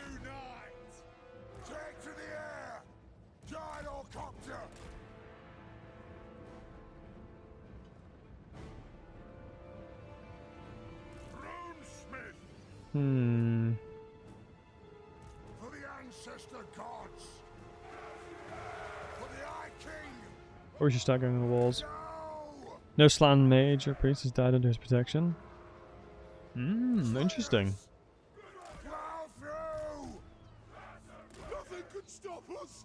I guess it depends if they skedaddled as well, right? If they were under siege and they ran away. Because yeah, temple guards, typically speaking, like Coffin was saying, they don't really necessarily move an awful lot. Wherever they're posted, they'll sit there and fight. Hey, Cad, Curse Modu. Cad, did you get ill by it? Did you by chance get ill by it? I thought like you held the line with it. You did? Yeah, me and Dan both were fine, seemingly.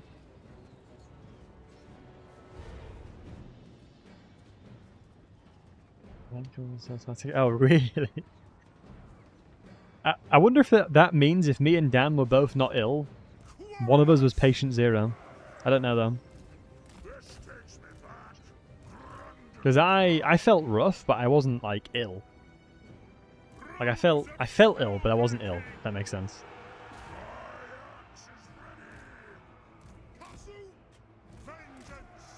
Right, let's move up a little bit here.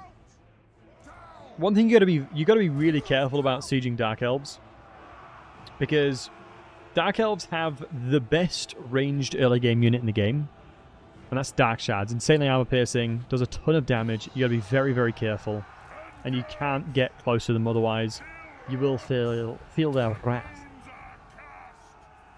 Is every unit the dwarves fight considered large? Nah, certain Skaven are similar size.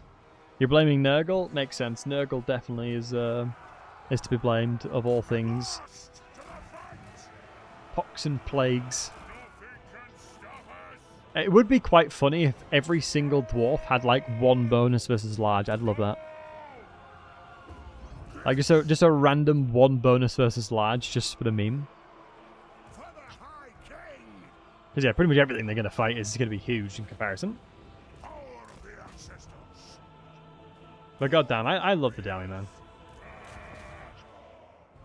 I think there's no other faction I love as much as dwarves. Because what I make sure to do is, do not shame your ancestors, Dowie brethren. No shaming your ancestors here. halflings need his bonus versus large. Yeah, they definitely would be. Well, I know there was ogres within halfling society, wasn't there? Well, I know in the Empire specifically, and I believe in the Moot there was ogre chefs. And you'd suspect that halflings would leverage that as well.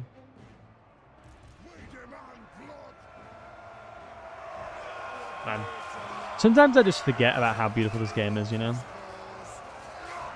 One of the favourite things that they did, compared to Warhammer 2 to Warhammer 3, was giving each faction their own individual colour. I love the fact that every faction has their own colour. Like, boys in blue looks so good.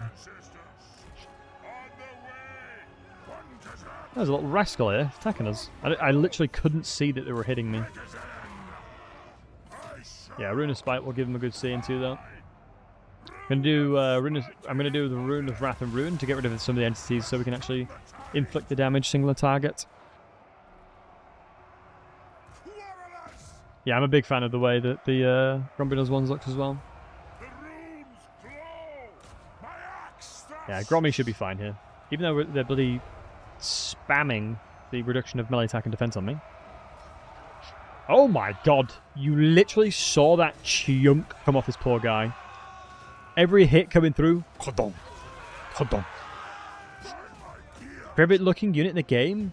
Dragon Princes. I love the way Dragon Princes look. I really, really love the way Dragon Princes look. I think that was one of my favourite units. And Imric's an absolute beast as well. What about you guys? And what about you, Loom, as well? What's your guys' favourite looking unit in the game? What do y'all like the look of? What do y'all like the look of?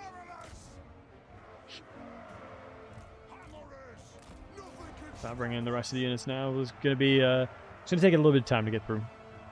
I can see that these guys have the taking fire. I believe it's friendly fire. Or the Kai Destroyer. Oh, true. The Kai Destroyer is insane. Mate, the Kai Destroyer videos that I made are some of the most popular videos I've made. Also, these guys are crushing me because the bonus is infantry. Nurglings look like they're having such a good time. True. They look like they're having a good time. Because they are having a good time. Those guys are loving life. The Gorgons, yeah, the Gorgons look dope. I'll agree to that. Scarbrand is very cool. Agreed as well. They have wronged us. What is this guy? You should be routing. Cast it into here, and then we can start moving over. I also should have cast it here in hindsight, because then it'll have opened up my melee units to run through. Yeah, just a little bit of hindsight here and there. Ironbreakers with the armor beard, yeah, true. Oh, potato I'm salad, I'm not sure what unit that is. Oops, move out of the way. Come on guys, we really need to push through here.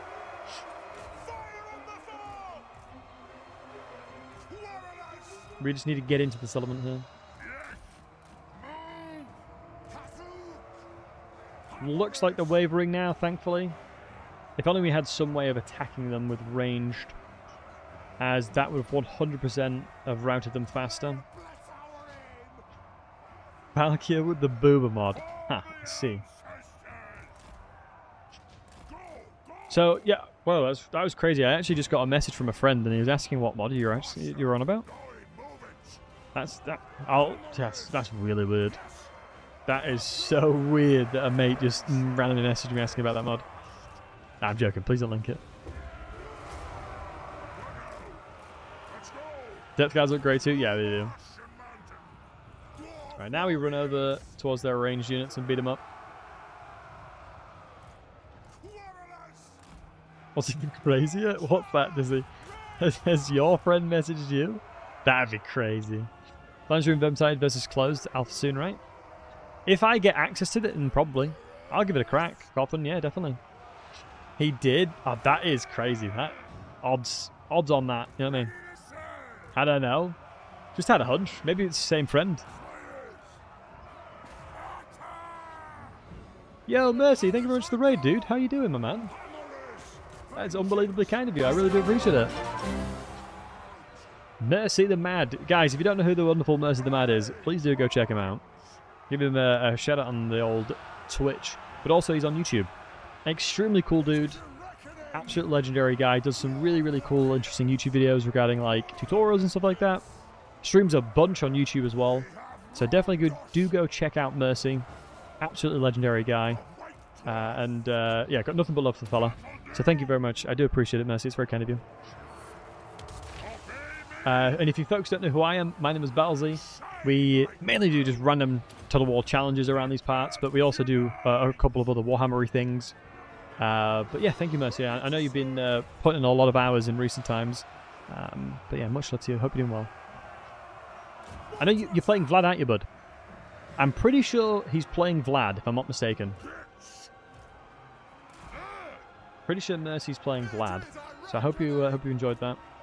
I was thinking about playing a Vlad campaign where I tried... Because I've actually never done this idea. I've never played Vlad where I've tried to be friendly with the Empire. I've never done that before, and I thought it would be a fun idea.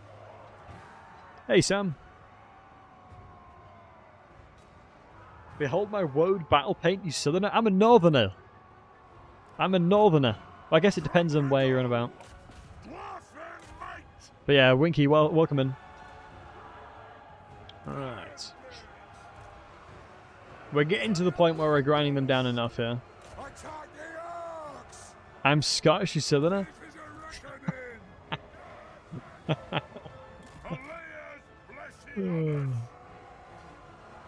Yeah, go for the Emperor Vlad. The most fun way to play. You got to crash. Hope you had a good Steam. Yeah, thank you, Mercy. Take it easy, buddy. Have a great rest of your day and take care of yourself. Have a good sleep too, buddy. Really do appreciate it. It's very kind of you, buddy. And like I said, do make sure to go check out Mercy, guys. Really nice guy. Ooh, they put a tower up finally.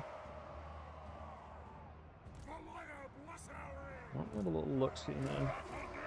Northerner, sorry to hear. I mean, funny enough, I am a Northerner, but this is not... I live in a really old house. Are there a lot of new builds in the south? My house is like 1899. My house is old. But honestly, old Victorian homes, they keep their heat in. They are built well. They are built goddamn well.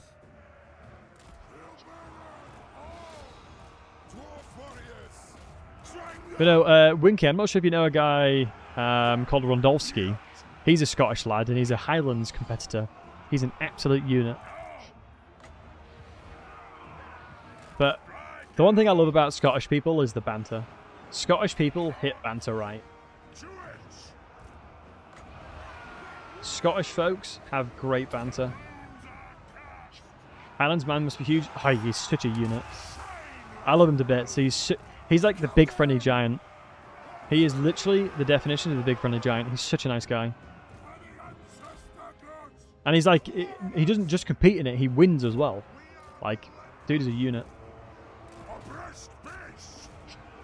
Did him be in a Netflix show? Yep. He's honestly such a nice guy.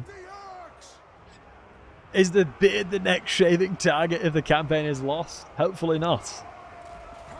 Honestly, if I continue to keep doing challenges where if I lose I have to shave something, I will literally be a full egg. I will be a genuine full egg. And we can't be doing that. I've accepted a job offer as well. So I'm going to be going into full-time employment, so I've got to be careful. Group in the Highlands, some big lads up there. Oh, 100% dude. Some insanely huge boys. What's his name? Rondolski. Thank you, Coffin. Yeah, I love that guy. Hold on, let me give a shout out. Am I able to give a shout out? Yeah, honestly, Rondolski is such a good guy. Wait. It's, yeah, I was going to say, you missed the L out. You're Dutch. I'm just over the Moro. Oh, you're Dutch. I love the Netherlands. I was in Driebergen recently. My best friend lives in Driebergen. Love the Netherlands. Such a peaceful, such a beautiful place.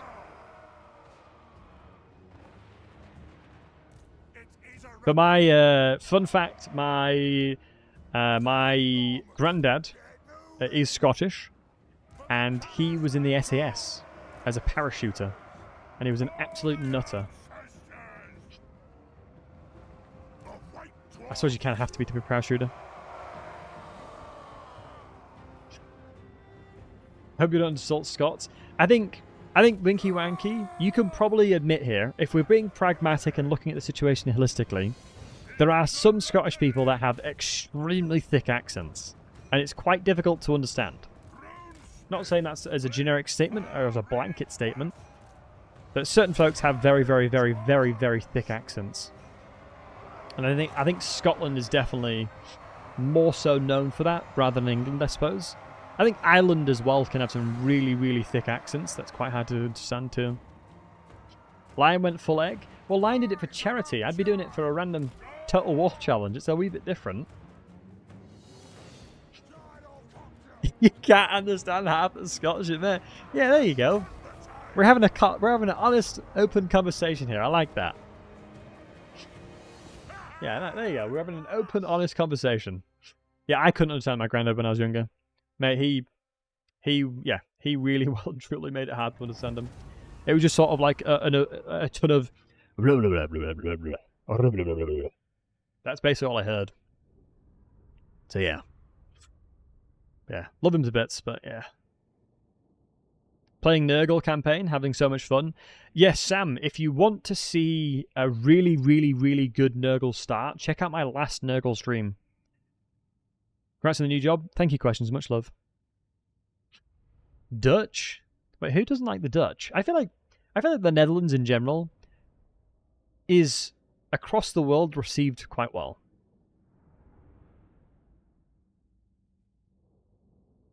I don't think there's many people from the Netherlands that people hate. You know? It's like a different language. It's mental. Yeah, it really is. There's north of Aberdeen along the coast. Let's try and understand them. Yeah, you can. Hey, Lantry. Flemish on Dutch. That's fair. You know the ways of the grandfather. Love that, Sam. Love that, love that. Could sack it, but no, I don't need to. That's Paul McConley's. I mean, I'm an English fella, so that's just a standard questions. You know, that right there is just a standard practice of life being an English fella. How can I help? Ooh, we could go Rune of Hearth and Home. I'm going to go that instead. I think it's going to be better. Alright. Nice. Right, Malekith is dead, which is huge. Now I've got to figure out how to recover this. Well, actually, I remembered. Zach, I don't even need you, pal. I've bloody remembered myself. I'm proud of myself. Pass that over there. So one thing, if you guys don't know, dwarves are exceptionally good when it comes to defending settlements. One of the biggest factors around why the dwarves are so potent at it is you can literally have a dwarf warrior sit in settlements. This guy has 70 melee defense. 70 melee defense, 146 armor with a silver shield. His auto-resolve power is insane, and if I have to fight it out, I can use the Rune of Spite. But the biggest kicker, and one of the most important factors as to why this strategy can be successful, is there is a specific... no, it's not. It's a banner. It is this one right here. Oh my god, they've nerfed it.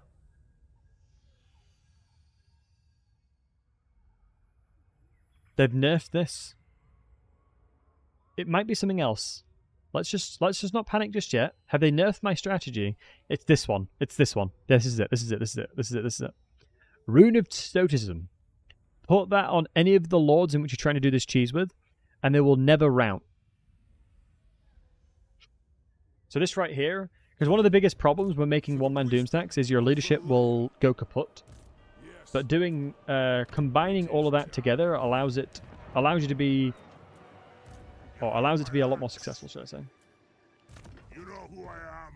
I'm still a bit sketched out where the Skaven are. And I don't really have anybody I can make friends with, because if I start, I'd be such sacrilege if I started becoming friends with Elithanar. The goddamn pointy ears. We gotta ignore them. Your year 9 maths teacher was Polish and still had quite strong accents. Could barely understand a word she said. That was an interesting year. Yeah, I'd imagine. It's so interesting, accents, because I know in America... Uh-oh. That's not bueno. That is really no bueno. Alright, we'll see what we've got to do. Yeah, I know in America, you can go not far at all, and somebody has a completely different accent. And it's something very, very similar in England as well. As an English fella. Very, very, very, very, very crazy how going a very short amount of distance, people have very different accents. Elithanar is the easiest foe with the high health grudge. True. But it depends on his army. It depends on his army specifically, because if he goes with quite a heavy Shadow Warrior composition and actually plays it smart, I'll have a hard time keeping on him. So I need more Dwarf Warriors, man. Oh my god.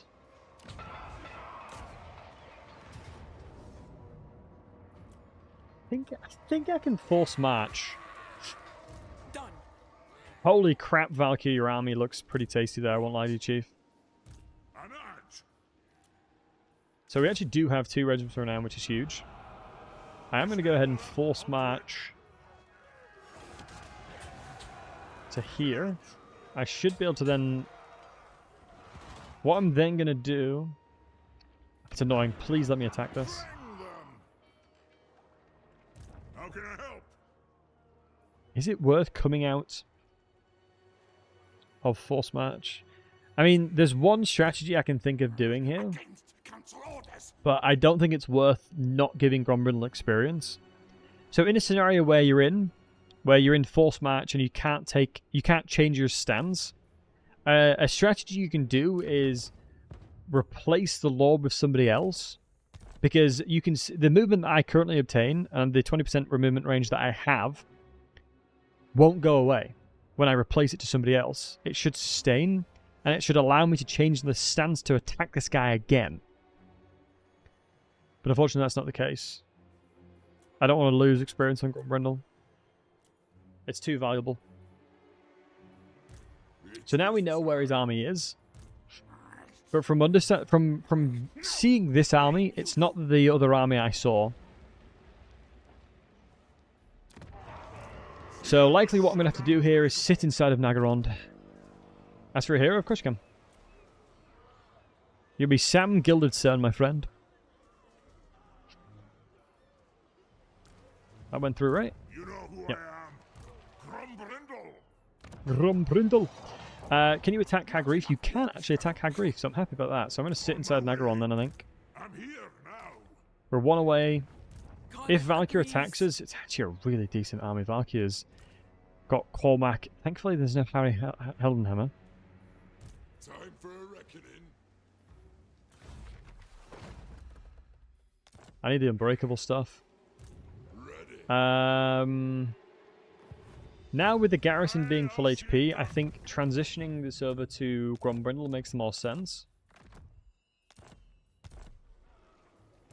Let us begin. Because we should be able to be... I'm pretty certain we'll be okay.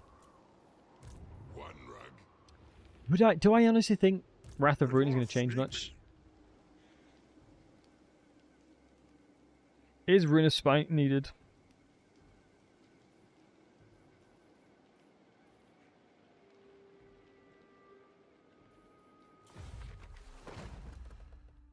I need one more battle against the Dark Elves.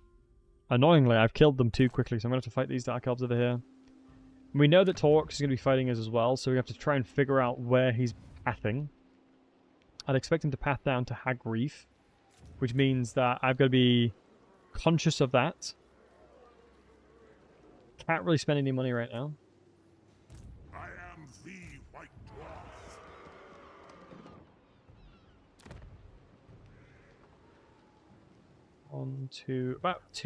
About 3 turns, and I'd expect Hagreef to be attacked.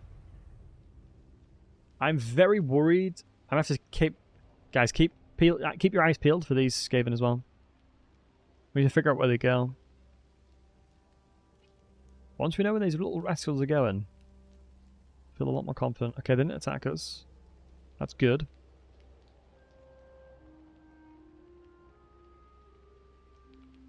You little rascal. I can't reach that.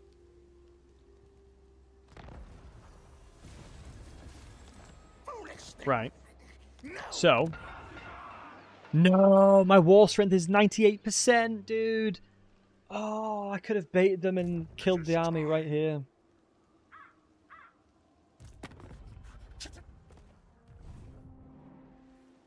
One rug. Wait. Oh no, I only have movement with that. Enemies shall tremble. You can reach by sea. No, I can force march normally. Well, you're saying that if I went into the ocean and came out here... No, I can't. I can force march the settlement on land, no worries. It's just it gives away a lot of the front hold that I have. So I can't go that way. Man, having absolutely reckless here would be so nice. Or Mountain Shredder would be so nice. Literally, give me another 600 experience, I reach that. I think Mountain Shredder actually would give us the room for that. Very sad. I mean, he'd run away anyway, in fairness. Wait. Was this raised by the Beastman?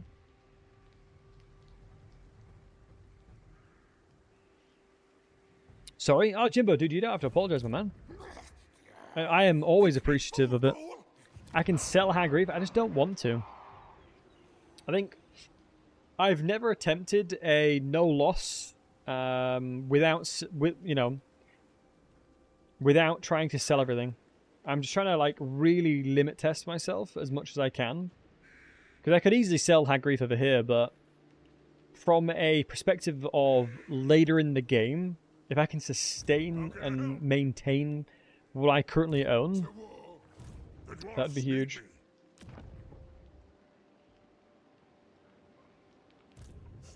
I'm just really sad that I don't have wall strength, more wall strength, honestly. That's the thing that's kind of making me the most sad. Because I could have had the confidence to know that Siege Attacker wouldn't work. Pinkerton. Do you take me for the Wazak? You're not shame your ancestors, Dowie brethren. Good to see you, Pinkerton. Hope you're doing well. Yeah, I could have let them siege it because they don't have Siege Attacker. Nothing in here gives them Siege Attacker. Nah, Hag Grief is too weak. I have to force match in it. I am the White Dwarf. They can siege Nagaron again if they want. You know who I am? Yeah, it's just a shame we've got a breach. I don't trust 98%. When there's been news this week? Yep. There's been news regarding Cathay and Zinch, I believe. Was I lied to? No, there's definitely news, Pinkerton. There's a lot of news that come out.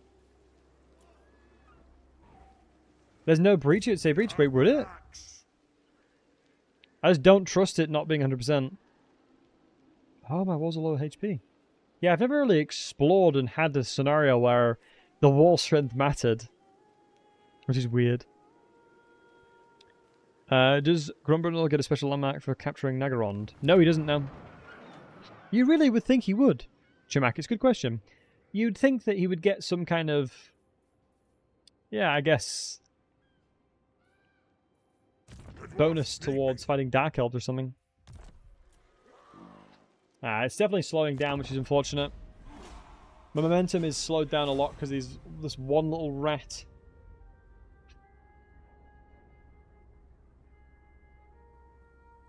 Taurox is my main concern now. I think I'm going to have to try and get in a situation where I can deal with Taurox.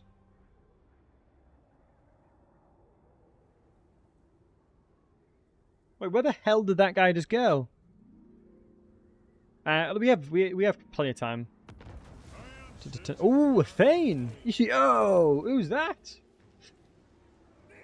Rise of the Fane, amidst the banging of tankards of the feasting tables, and the rushious cheers and ribald chants, a storied hill of the hold is risen to the ranks of the Thane. Harrock's stronghold is here. I'll take it. That's huge. Mate, Silosh was here as well.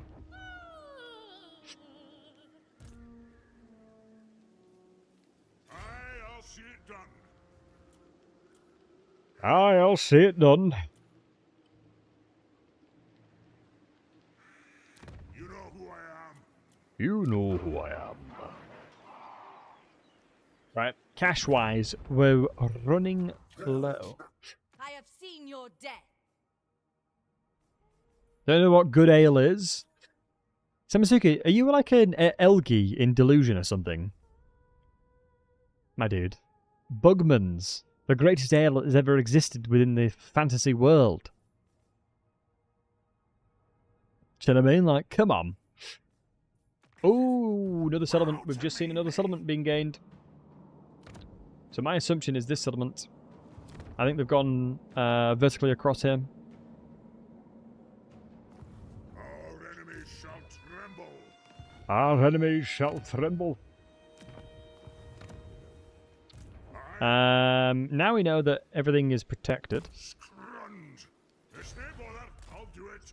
I'm going to move here in anticipation for Taurox. We'll have to wait and see. But let me just clarify that I am indeed correct with my assumption. And yeah, I am, yeah. Clicking on the Skaven, you can see where the settlements are by toggling growth. We can see 1, 2, and 3. Yes.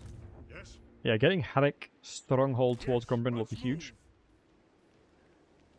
You'll take his blue line, it's so good. Honestly, the Dwarven red line is the best red line in the game. Or one of the best red lines in the game. Like, look at this. Let's just get a Dwarf Warrior. 63 melee defense. Only Chevron rank 4 without the bonuses towards the rank 7 line.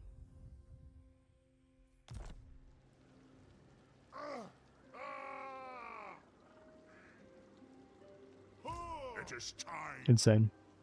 But yeah, I do agree. The blue line is great, but I'm going to be waiting for that. I don't... Do you guys rush Grombrindal's blue line? Wolf, do you always rush it? I haven't personally tried. Do you guys always rush it? I just feel like the red tree's too good. You do? You do? Maybe I don't need to care as much, because I always rush military training. I rush military training, so maybe I'm just getting too overkill. Of course you can name the thing.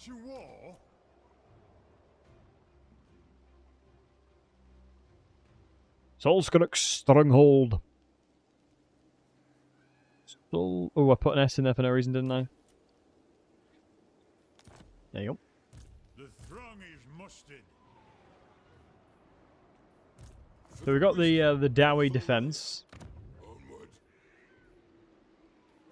Can I squeeze cash somewhere? Sorceress. I will. Burden of the shadow. Holy crap! Alethanai is getting really strong. Alethanai is low-key getting a bit strong, boys. A little bit strong. I choose what. Nice, Skaven. Oh, you want him to be doing something else? Okay, I'll do that now. By the king's command. Thank you, Jimbo. Appreciate you. Algrin.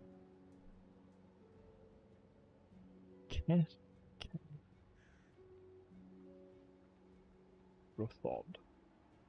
Oh my god, I wasn't typing. I felt like a right boomer. That probably was the equivalent of, like, you guys watching and helping, like, your auntie or your grandma doing, like, typing something on a keyboard. Hey, Gemma Bear. Dwarves really low replenishment. True, in fairness, really low replenishment. I would agree with that.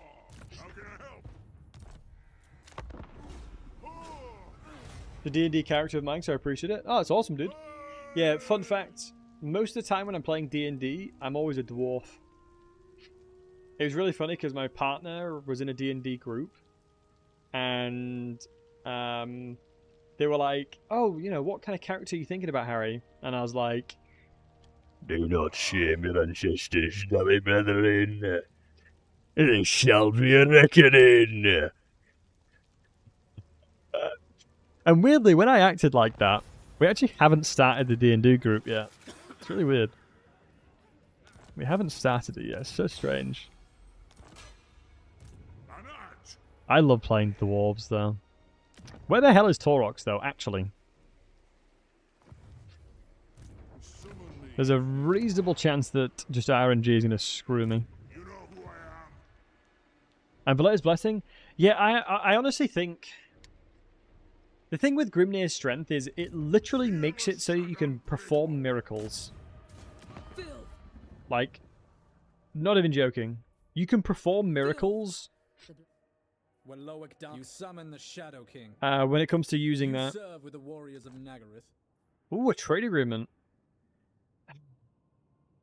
Man, in fairness, the grudge is not that valuable.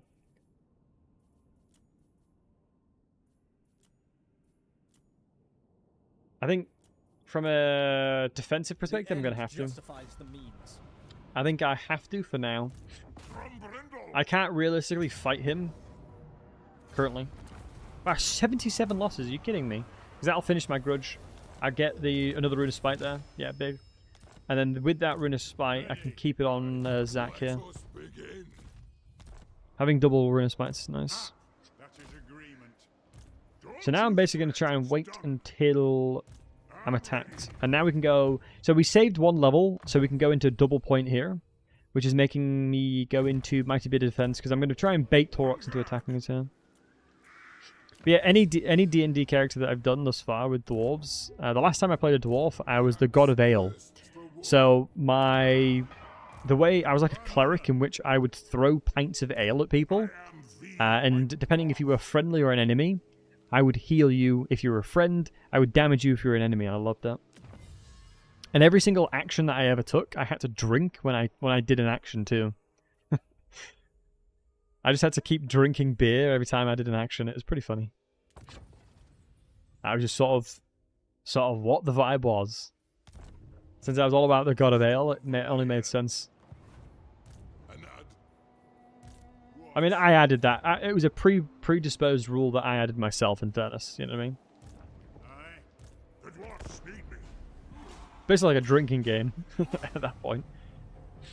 But yeah, no, Grombrindal, maybe I explore Grombrindal a little bit more with that. And I actually have an interesting question for all of you wonderful folks in the chat. What's the campaign you're struggling with the most? What campaign are you struggling with the most at the moment?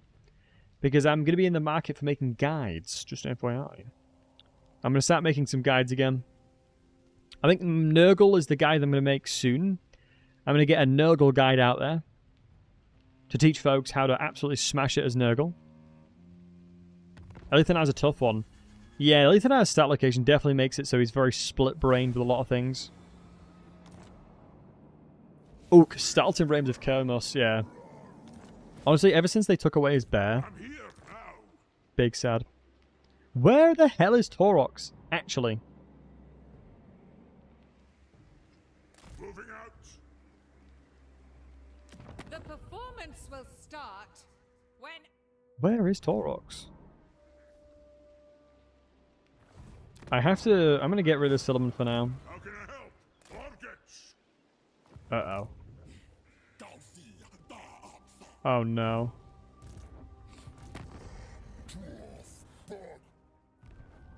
I've lost the campaign now. Who calls me?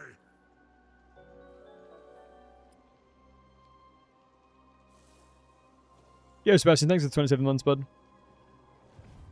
How, in what world did I see? You have my axe. Did I see him here? I am the white. Torx bugs out, always, he just sits in his settlement. Oh, really? Thank you, dude, I appreciate it. I'll have to check that out. I'll go check him out. I swear, please don't attack me. They literally can reach as well. Right, everyone, I need everyone crossing their fingers, honestly. What? Time for a reckoning. I need folks to start crossing everything they've got. I need folks to cross anything and everything they've got to stop this beastman from ruining this campaign. One right. Please! Oh, please let me get through. It'll be nearer the end. Game, don't do it to me. I've played pretty well up until now. For some random beastman that spawned there at this turn to do this. I dealt with the first beastman. Oh my god, we made it, I think. Oh my god, we made it. Oh, you're bad with ogres? Really, Wolf? Yeah. Interesting. Yeah, I can make some really, really good videos for ogres. It's a bloody miracle. I mean, I respect the hustle, but I would also advise against it. Yeah, Torx is literally here. Wow. Can't even play Catherine because Sultan dies 10-20. Yeah, silly. Balthazar Gelt. Okay. What I might do then in my Discord is vote on what you guys want me to make a guide on. I love playing ogres. Like, I actually think ogres are really, really, really, really strong. But no, Chang, I appreciate you, buddy. It's so weird that you're just sitting in here. Like, beforehand, I've seen so many insane things that he's done.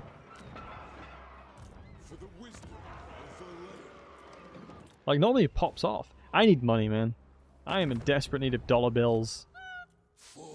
This is the sad thing about the dwarves when it comes to this stuff. When you're poor AF, it is a hard time expanding and doing much as dwarves. I could probably start demolishing stuff though. But yeah, I think ogres are very powerful. One of the things that has worked consistently for me playing the ogres is just spamming ogre bulls, going into the red line tree for them, and literally just running at things. It is as simple as it sounds, Wolf, but it honestly is a really, really good strat. Either Ogre can do it, and Ogre Bulls are very overtuned. I think from a baseline perspective, I think Ogres are one of the strongest units out there. Because, yeah, crazy the value you can get. Hey Hash, indeed. Yeah, I think Ogres are like Ogre Bulls specifically trade up so well. Like the default Ogre is nutty. Ogres, my lord, indeed. One of my favorite voice line, fun fact. More Fang Cavalry. Hey Matthew, what's up, dude? Can I have some quick tips on Chorfs and when you should build outposts versus factories? Yeah, great question, Liam. I think when it comes to building and what's the right thing to do, obviously everyone's going to have a different perspective. You can never go wrong building one of each, honestly, in provinces, but it depends on your surplus of slaves. Typically speaking, you will want to have a 1-to-2 ratio. So for every outpost that you have, you can technically sustain 2 factories. But you got to also remember that raw materials go into your recruitment, will increase building sizes and things like that. So typically speaking, I would recommend towers for money, outposts, get an outpost province, and then get a couple of factories accordingly. And you got to remember that you don't need an insane amount of armaments to begin with. Armaments only really become needed in the latter stages of the game, like mid to late. Like, I can't imagine, like, you can increase the capacity, but Chorfs, honestly, Chorfs just use Hobgoblins early game anyway. Like, an army of Hobgoblins with Gordut's Backstabber far exceeds the amount of value you'd obtain with just Chaos Dwarves, honestly. So I'm going to use the Slayers here. I'm going to get my melee inventory into a relatively wide formation here because I know they've got a lot of shades here. Too much really slows your mid-game down, though. True, but you got to keep in mind you can very quickly make production of armaments. Exponentially increases them again. Yeah, I felt like in turn 20, 30, I was getting insane amount. Every army can't have a Backstabber. Yeah, this is the reason why, to begin with, when it comes to using Gordut's Backstabber, it's your initial army. And then when you're transitioning away from early game, give that to another army, and then leverage that as your secondary army. If that makes sense. It's such an effective way of transitioning yourself as Chaos Dwarves, is you have an insanely powerful army that you're leveling up with Gorduts to begin with. And then after the fact that you can start transitioning away from that and then leveraging a normal mid-game composition. And so you've leveled everything up in regards to what you're looking for there, preemptively. And it is the foundation of what always has consistently worked for me, playing as Chorfs. Is building that foundation by leveraging the Hobgobbo dude, Gorduts, to begin with early game, and then transitioning to a secondary army and using a normal mid-game composition. You get loads of benefits from towers. Normally towers, like I said, is just kind of money-based. I think towers are useful for money, and kind of that is kind of the core concept of a tower and recruitment as well, obviously, but yeah, typically you don't need a crazy amount of recruitment, right? Feels weird to play tall. Well, yeah, you know, the more conclave influence you obtain as well, the more you can play similar to Skaven, I suppose, and take things out.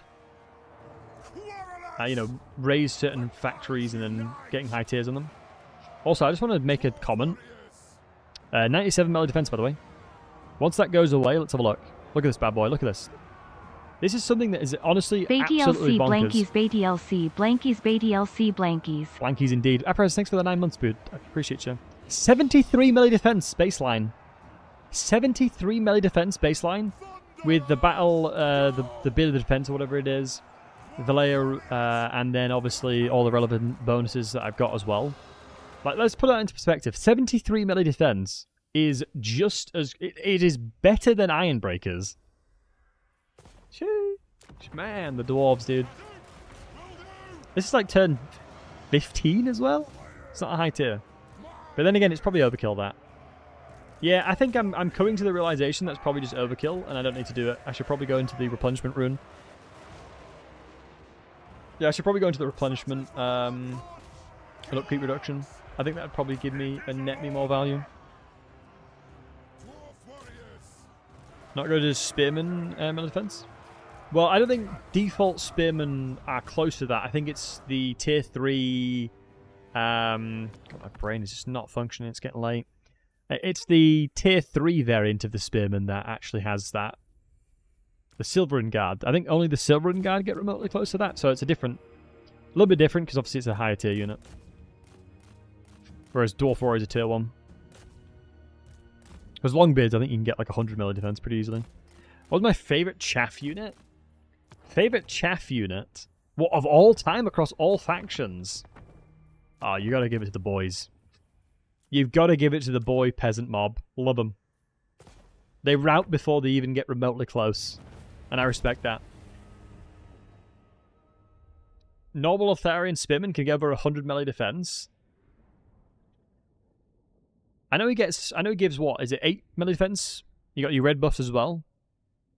Their baseline's probably around 40. Matthew, how did you do it? I'm curious.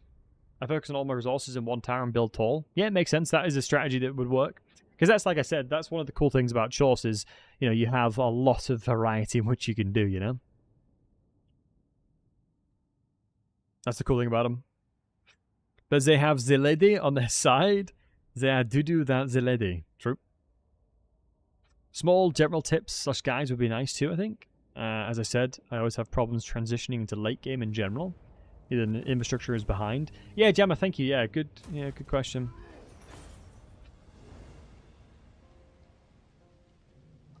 No supply lines. Yeah, Liam, it was one of those where Chorse really simplified a lot of what you can do. To good use, my lord.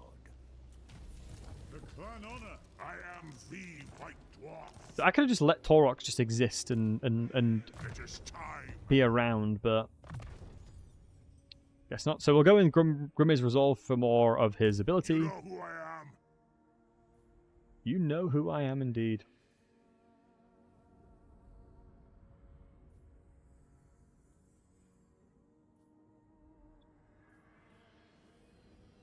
Honestly, Rune of Negotiation is just garbage. I've done it. I need a few... Oh, you need heroes and stuff. Ah, you cheeky bugger then. Fair enough. You're using heroes and stuff. That makes sense. Wardbreaker is so good. True, I should have gone on Wardbreaker. I don't know why I didn't. I'm here. It's insane. I should have gone on that. Brain fart situation. Oh, this is the province. Oh, isn't Torok's going to be pretty easy to beat as well, I think. Are you going to use the cheese that you can keep recycling Gotrek and Felix weapons for Earth Gold? Nah, I'm not going to do that. I think that was the Wonderful Mercy that made the video on that, right?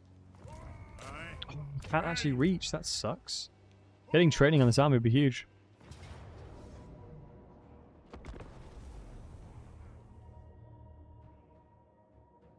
Because I think it's one of those things where you can infinitely make Earth Gold, right? I believe that's still in the game where you can infinitely make Earth Gold. He's level 8. He must have left Charon at some point. No, I believe they get... All Legendary AI gets an insane amount of experience on Legendary per turn. So he potentially might not have done anything. You got one achievement left. Nice, Cram. Love to hear that. When do AO get their quest battle items? I think after a certain period of time, like normally around turn 5, they'll get the first, and then probably like 10 to 15, they'll get the next. The insane amount of passive experience. I think I made a video on my YouTube about it. I think it's something like 240 experience every turn, something like that. But yeah, true. He must have fought something. Is the machine gun Beastman still in the game? I think so. There's no patch that I know of. There hasn't been a patch that I know of that is released. That's a good point, because I'm literally sieging Beastmen right now. Well, we'll find out, folks, hey? We'll go ahead and find out. Yeah, welcome to the Battlesey News. Today we'll find out. Kislev stuff update. Matthew, I think the Ungol and things that I would have loved to see, obviously they've already mentioned that they're not going to be doing that. But it's difficult to say because Kislev's roster is really small. I think Kislev probably within Warhammer Fantasy has one of the smallest rosters in the game, or rosters in general, similar to Cathay as well. Obviously, a lot of the lore has been molded for this game, right? But we've got to keep in mind that Games Workshop has clearly made it very clear that there's a lot of restrictions around what they're allowed to do and what they can and can't do, right? I think them not being able to do ungoals and things like that has made it very clear that, you know, they have put the foot down on certain things, like Beaks on Zangors. Well, Beaks on Zangors is an Age of Sigmar specific thing. That was introduced during Age of Sigmar, if I'm not mistaken. So that kind of makes sense. I understand that. I don't think it's true to life to what it is in fantasy, if I'm not mistaken. Is it a Beastman Hearthstone map? It is indeed, correct line. It is indeed. It most certainly is, my dude. It's a shame how easy a lot of the Beastman units are to kill. You think Beaks were a lazy thing? The Beaks are just random mutations? Oh, really? So, Fred, could you expect... I guess if there's not consistency across the rest of the units, then it doesn't make sense to have all of them. Not true to life like Warhammer Fantasy. Questions, I think you'll find this actually is true to life, thank you. Warhammer Fantasy is real, thank you. Because yeah, I guess it kind of... No, we have quite a lot of units that are different. Like, have different models. And it's what provides, I guess, variety. So it'd be cool to see if there were actually, you know, certain factions that had, you know, certain Zangors that did have beaks. IP issues with Age of Sigmar as opposed to Warhammer Fantasy? Maybe, yeah. Potentially so. Beastmen in themselves do not look like this. Every single one looks different. It's really close to them. Yeah, because it depends on where they kind of were formed, right? Depending on where said mutation stuff happened. I'd like to see them get low-tier artillery. Or bear siege attacker. Yeah, that's a good shout. Low-tier artillery would be nice to see because, you know, as much as we love the artillery that exists now, it sometimes is very difficult to want to use, you know, the little Grom stuff. So having more options would definitely open up a lot of availability to their roster. Because you're almost incentivized not to use artillery currently, I feel like. That was fans years ago? Yeah, fair. Are these guys munching up now? Nah, they're quite weak. We should be fine. But I mean, yeah, herd fights are always really strange because there's a lot of really weird line of sight issues. Like, I can't attack these guys, but if they're shooting normally, they probably should be fine.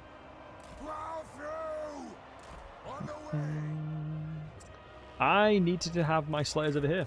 Honestly, one of the annoying things about Slayers in general is that their capabilities and their ability to attack into low-tier units is the same as high-tier units.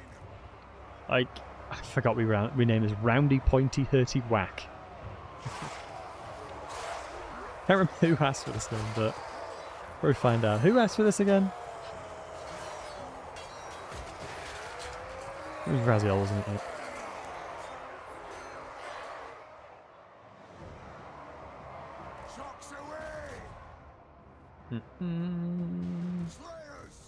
Ah, shoot. Sorry, guys. I literally did not want that ad to run. I'm so sorry, guys. I literally genuinely wanted that to skip. Here we go. Yeah, it should be fine now.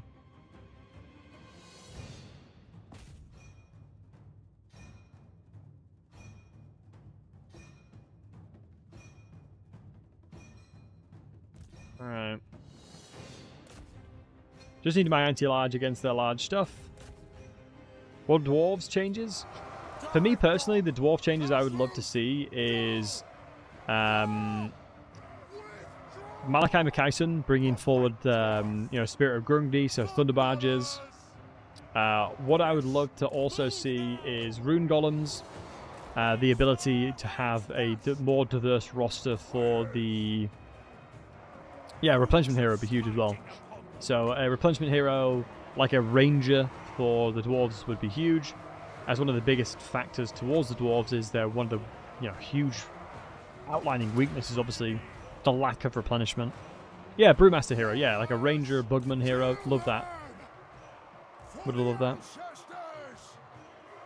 Rune Golems would be cool as well. Yeah, Rune Golems would be very cool. Shard Dragons would be really cool as well, but I don't know how it would fit within the current climate of the Dwarves. So we'll see how that expands and where they go with it, because, yeah, I think the Dwarves have a lot of really cool things. And we've got to keep in mind that the Dwarves have an insane amount of variety when it comes to their actual Slayers themselves, too.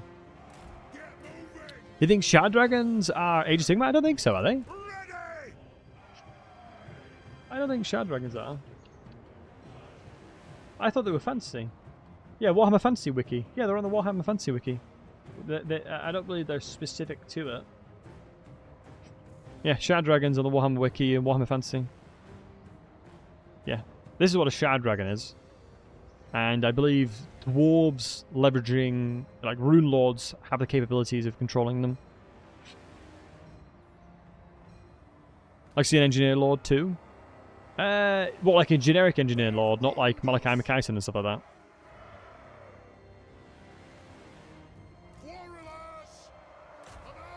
Fred, you know what you should do? I would love it if you would do, like, random lore. I want you to do more lore videos. You should get on that. I'd love to... A Shag Dragon, not a Shag Dragon. Shad. You Slaneshi bugger. Because you know a lot about lore. You get on that. So I mean, in fairness, a lot of the lore that I learned is from you, in fairness. A lot of my lore is has come from yourself. Whether you like it or not. Would watch more Warhammer lore? Yeah, honestly, I would love to see Fred do some more stuff like that as well. Because I had a podcast. Me and Sangu did a podcast a while back. Me and Sangu did a Warhammer Fantasy podcast a while back, and I enjoyed that. Maybe I should do another one.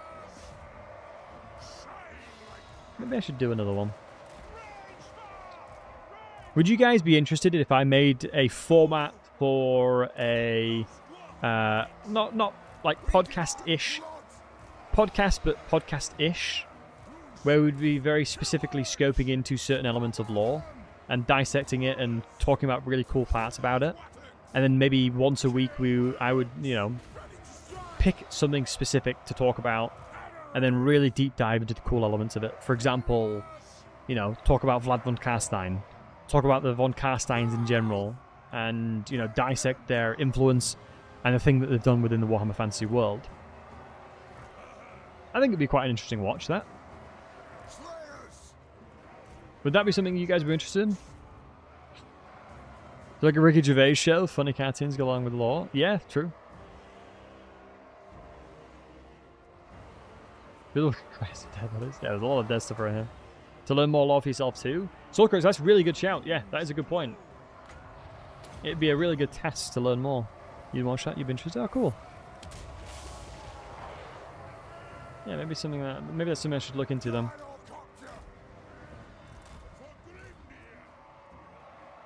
Man, I could have played this battle so much better.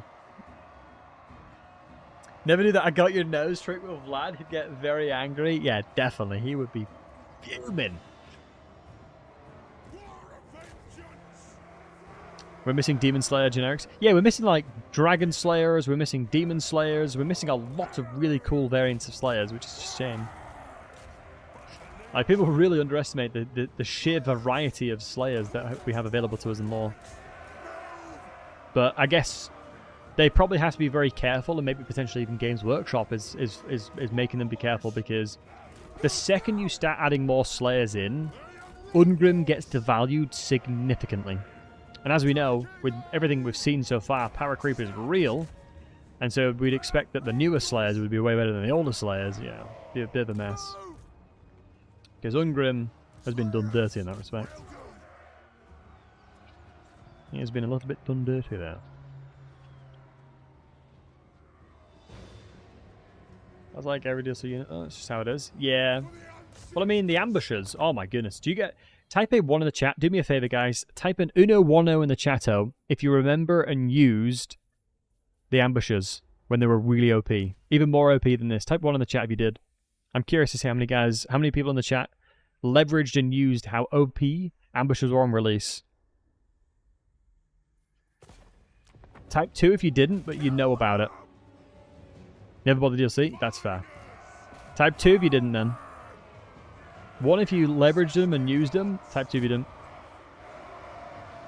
They deleted everything? Yeah, it was crazy.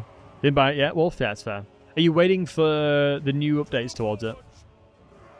Because, man, I was shocked. I was shocked how insane they were.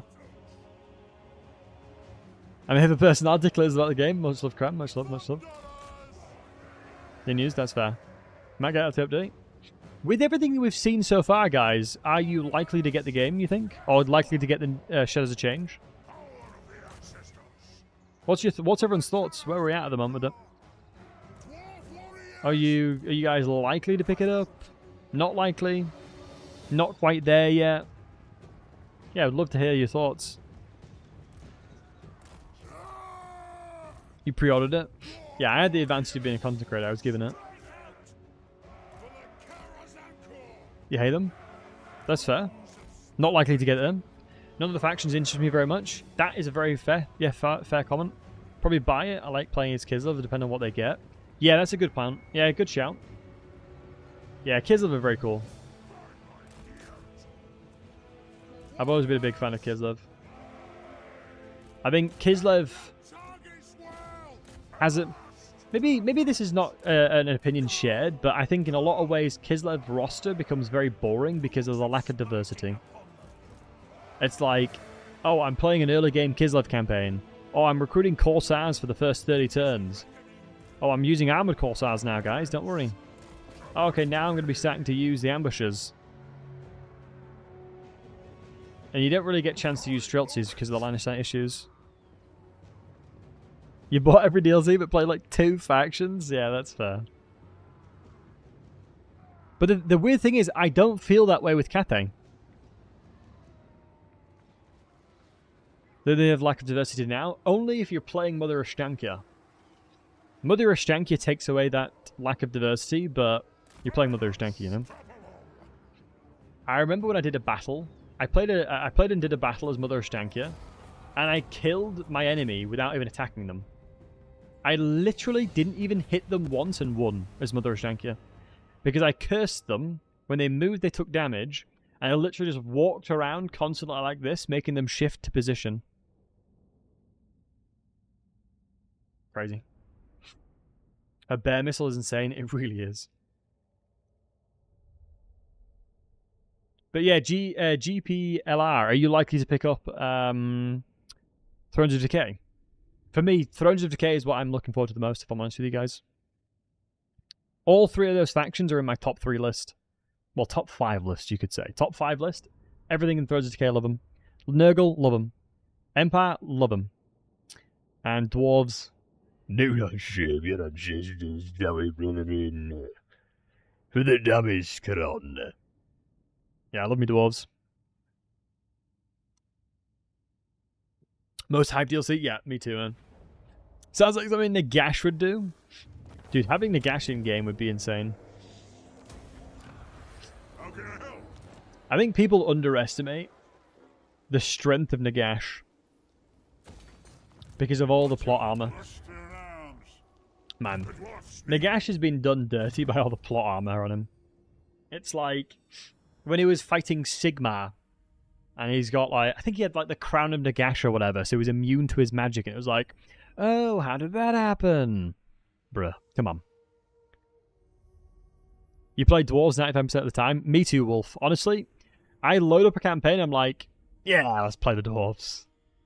I think dwarves for me is someone that is a faction that I can just continuously play without getting bored. I don't know why, I just love dwarves. I've played them since Warhammer 1, and they've been my favourite faction ever since. I'm here. I just love the way that they play. I don't know, just everything about the Dark I love. Ooh, I don't like the idea of you moving through my settlement. Not gonna lie to you, Chief. Are you at war with the little ratties? No, you're going to. You are running towards Haganeth. Can I get you a war with the Skaven? Wow, no. That's actually really, really good that you're going towards Haganeth at least. Gives me a little bit of room to breathe here. We actually do have another upgrade here. Let me have a look at my army first. Let's just have a quick little peek ski. I can't win that fight just yet. I need to replenish a couple turns. Unless we did this and teleport with 500. I think double this and we can probably win. Damn, I can't get the rune, the Thane in the army because it's some really good experience otherwise. So I'm going to delay it 1 turn. Yeah, I think the smart thing to do there would be delay 1 turn, get the Thane in the army, get a bit of replenishment, and then do double quests. You've lost your love for fantasy greenskins, even though I love them more in 40k. I much prefer 40k greenskins as well, personally. And Finny, you're total Sims, you buy them always, fair. And Gemma's saying 50-50, I'll wait. That's fair, makes sense. Wasn't interested in playing as a dwarves. Well, at the time, so didn't see the need at the time. That's fair, Lux, yeah, that's fair. Do I like the Chaos Dwarves to regularly as the regular dwarves? That's a really good question. I think my problem with the Chaos Dwarves is that it's sort of like a toxic X. Like when you see a picture of them having monstrous infantry, better artillery, really, really good ranged units, just everything better than the faction that you love the most, it hurts. And I think Chaos Dwarves are a little bit too overpowered, and I don't have that much enjoyment playing them due to their power creep in comparison to other factions, personally. Right, he's coming back. That's actually really unfortunate timing. I think I'm going to have to do the quests. If I were to attack this, I need to make sure that I'm losing as little health as possible. But I need the money, so let's do it.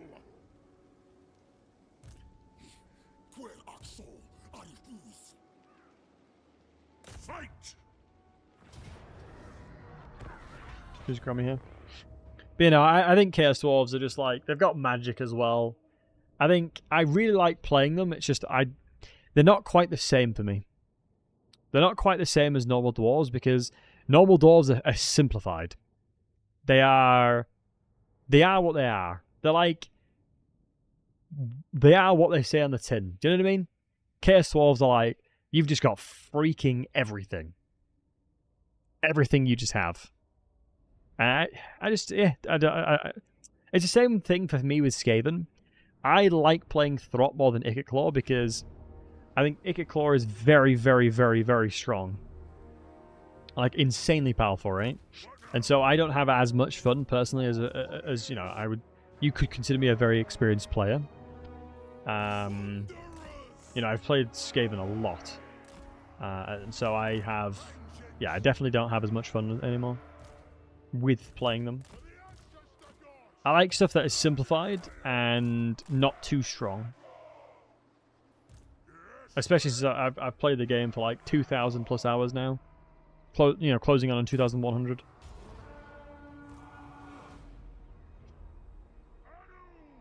When's the Queek campaign? Well, I've still got to finish the Tehuin campaign, and Lantry wants me to play a Rakath campaign. So I'm going to knock those out of the park. And then we'll probably maybe do a quick one. And Wizzo Ski, thanks for the follow, buddy. Appreciate it. So yeah, we'll have to think about it. But it's one of those things where everyone's different, right? I've played a lot of Skaven. I've played a lot of Norska as well. Jesus, mate, don't get me started about Norska. Jeez Louise. If you want to experience pain, just look at Norska. Like, Chaos Warriors have made Norska the shell of their former selves, 100%. But then again, Chaos Warriors are absolutely awesome to play. So it was almost like Norska was sacrificed to make, you know, Chaos Warriors thrive, but... A lot of Dark Elves? Oh, really? I quite like Dark Elves as well. Do you like Oversimplified? Is that... I remember, is that a YouTuber? I think it's like a history YouTuber, right? Yeah, really, really interesting videos. Yeah, really like them, yeah. Big fan of their videos, yeah. Oh god, I'm just murdering this poor Alicia. I didn't even realize I was murdering him. Oh, here I go murdering again.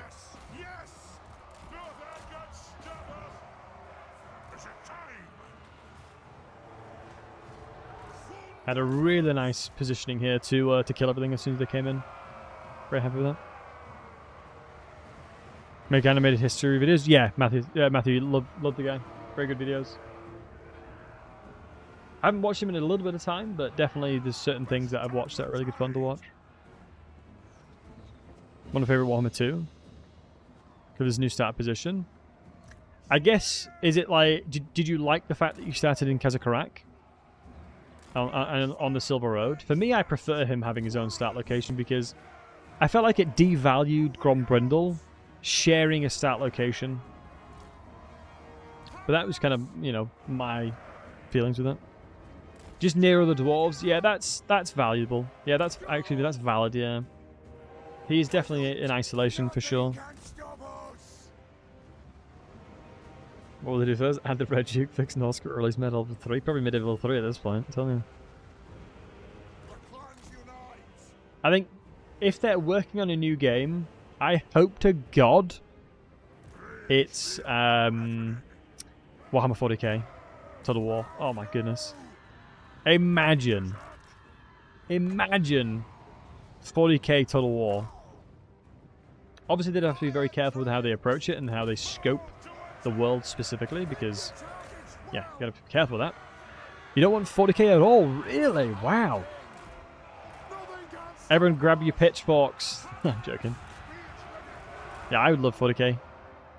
What would you... Are you more of a fantasy player, Matthew? Is that why? Are you more within the fantasy realm? Because if your argument is that you don't think that they'll be able to do a good job with it, I think to counteract, that was the exact same conversations people were having 10 years ago when they first originally had conversations around Warhammer Fantasy. And they nailed it. Is Total War the right game for it? You know, like I said... Oh my goodness. You know, with the previous time, that exact same question, I think, was proposed a lot. Even for Warhammer 1. Right? Even Warhammer 1, I can imagine that question was proposed a lot. Those are the concerns the consumers had. And myself included, I had concerns about that as well. But I think they found what made work. You know? I think World War II, World War III could be a format that would work. You know, having trench warfare and things like that. I definitely think this is things that they could explore and figure out. I think you got to remember that you will have to probably scope the world a little bit differently in respects to maybe scoping onto specific planets, because obviously interplanetary travel would be crazy to think about. You'd rather have a Lord of the Rings or Game of Thrones? Yeah, Game of Thrones and Lord of the Rings would be cool. A good top Total War adaptation would be Hordes and War Machine. Yeah, I think tabletop... It would be interesting to see the elements of tabletop that angle. I think Game of Thrones could be an interesting one as well. I think my heart is telling me Lord of the Rings would work really well, but my brain is telling me Game of Thrones would work better.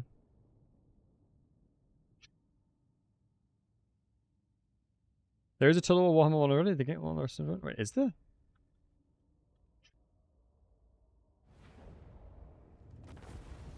When was this released? Oh, it's got mixed reviews recently. Came out in March of last year.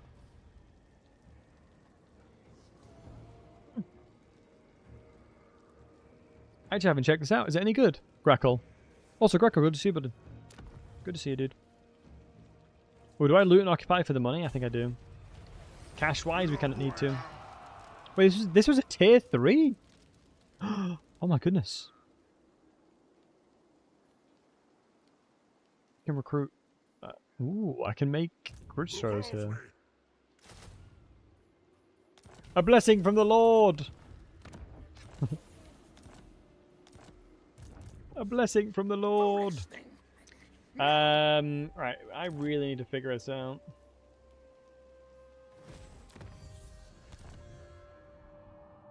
Right, how expensive is it to teleport?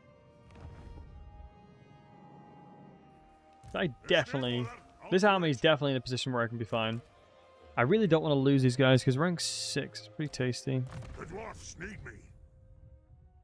Rouse the engineers, yeah, we definitely should be at least investing a little bit in there, and then sharpen weapons. Making my lords that are defending a little bit stronger. I'm ready.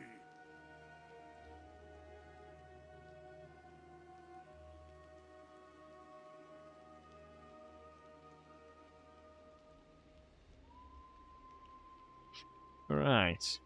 Aye, Grombrindal. So we have a couple of regiments around here. Remind myself, how much is it to teleport? Jump out of the jump out of there, lad. 500. So we got 2.5k to work with. So gut instinct is telling me to recruit you. Honestly, recruit you because my main composition is going to need it. It's not going to be helpful within the armor specifically because this is the one that fighting a lot of the chaos spawns, I believe. So we'll get 5,000 from this, and we can get more. Does no defeat include not losing any settlements? It does indeed. No settlement losses allowed. Your main problem with the game is that I don't understand how battles should work, and I end up getting smashed even on fights that would be auto-resolved as decisive. Rexon, that's a good question. I think... Who have you been playing? If you don't mind me asking, I think a lot of factions are significantly harder than others when it comes to battles. Oh, honestly, mate. Playing Daniel is a recipe for disaster. I have a hard time playing him. I think in the... How many hours do I have? In the 2,030 hours that I have, I've probably played like a couple of hours max of Daniel. You are not playing badly, I can promise you. It is suffering to play Daniel. I would highly recommend picking another faction. If you're not wanting to play another faction, I'd pick probably potentially Bellicor, as he is basically Daniel but everything better. But you obviously don't have the specific variation of selecting things, because my overarching thoughts of Daniel is extremely cool idea. Really, really cool idea, but not implemented correctly for newer players, I would say. Very much isolating, because if you put him in isolation, very weak, unless you know exactly what god to build down and how to build your army. There's a lot of a learning curve there. Like a lot of learning curve. What we're going to do is we're going to defend over this idea. Yeah, the idea is dope. I'm going to defend right here just because this is going to give us the open availability of firing.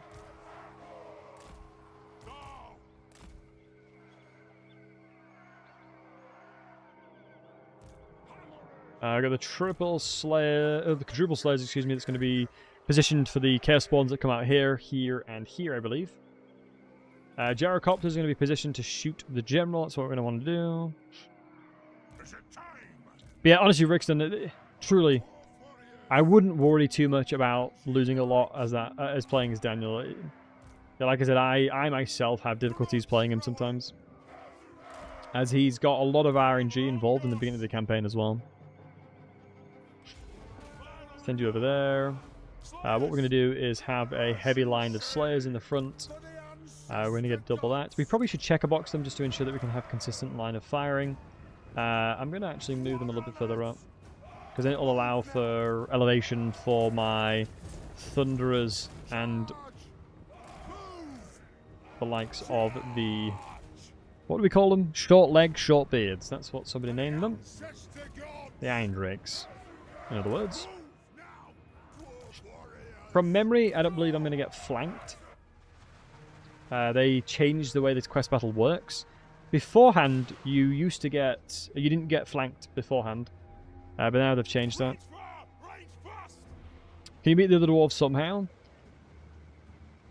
I think probably the only way of doing that is by using the quest battles to teleport to them to then get a better visibility of that area. And then leveraging potential alliances by declaring war on people is probably the easiest way, I would say. But by no means is it a simple way, right? Yeah, I don't believe you get flanked, if I'm not mistaken. I could be wrong here, but I think they've changed this quest battle where you no longer get flanked. They might come this way, though. So let me move you here. She's down there in Kazakharak. I mean, if you technically if you were to dissect Grombrindal up, Grombrindal specifically is the ancestral rage of the dwarves, right? He is the equivalent of kind of like Nakai almost. You know, he resurrected and was like, I'm going to mess some stuff up that I'm messing with dwarves right now. So you'd assume he'd know pretty much everything, right? So right next to the village and his coin flipper whether or not he likes you. Yep. Yeah, Rickson, I wouldn't take it too harshly on yourself, buddy. I wouldn't take you losing campaigns and struggling too harshly. I wonder if people would want to see a guide of Daniel. Would anybody here be interested in seeing a guide of Daniel and force me to actually learn how to play it properly? Because maybe Daniel is a guide for Daniel. I don't think there's many guides for Daniel. Not at all. Yeah, I think potentially Daniel might just be one of those campaigns that requires a lot of knowledge and understanding before you can start succeeding as them. You've looked. I think probably because just nobody has cared to play him enough. Who's design it worked? True. Let's see me suffer. I mean, learn to play it. Yeah. Right. That's decided. I'll probably play it. Hate Chaos factions, so you bias. Yeah, I feel like certain Chaos... Like, I was an Order-Tide kind of gamer for a long, long time. Until a lot of the iterations of what they've done in Warhammer 3. I literally near enough never played anything that wasn't Order-Tide in Warhammer 2.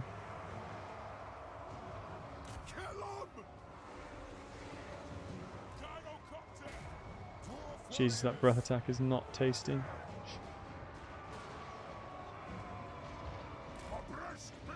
Sigvald's the only Chaos faction I play. Beautiful. Well, we do know Sigvald is perfection. I still can't get over the fact that Sigvald, his main bodyguard, is the Mirror Guard, for the sole intent purpose of seeing his own reflection. It is such a Soneshi-esque influence, it's insane. Like, his only objective is to look at himself. That's all he cares about, is to just look at himself while he's fighting. Currently doing a Collet campaign. Hoax, you got to tell me, what is your current weapon strength? What's your current weapon strength?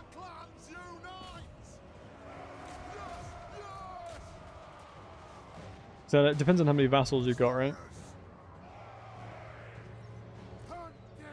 Depends on how many vassals you've got. Oh, you're on like turn 7? Fair. Wasn't current mass true? I hear everybody is. I was going to say, I was like, where is everybody? Been right confused. I was like, am I doing this quest battle right here, folks? Slay the Oathbreakers, yeah. One of my favourite quotes is, all magic uses a Wazix. Slays me every time I hear it. All magic uses a bloody Wazix. True.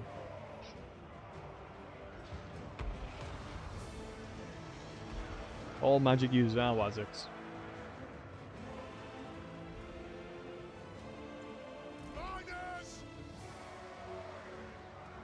Imrik is more so. Imrik is an interesting one. I think Imrik is in a different category in my eyes because of the fact that he is somebody that is genuinely very kind of like, if he gives you his word, he means it, kind of thing. Do you know what I mean? And that's what I really respect him is about Imrik as a character. He means what he says. If he promises you that he will chop the head off of 100 babies, he'll do it. Because he's made, he's honourable. Yeah, he's honourable, exactly. He's an exceptionally honourable character. Whereas I think, moving into the realms of Sickvald is a little bit dicey. Heavy metal. So these arrows here actually are really nice. So red means they can't shoot. Green means it's okay to shoot. And blue is calibrating. So you'll see red right now because we can't shoot because we're in a direction where we can't see. White is resetting. Green is shooting. I believe yellow is calibrating. And blue is also calibrating. Yellow might be reloading. So shooting, can't shoot, calibrating. Maybe it's line of sight as well. I think I made a video on it. Yeah, blue is calibrating. I'm pretty sure blue is calibrating. White is waiting or moving. And then, yeah, green and yellow is trying to shoot.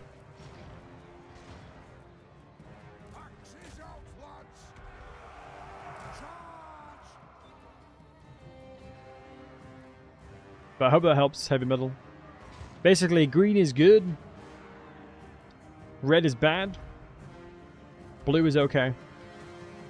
Pretty much the main colours you want to think about.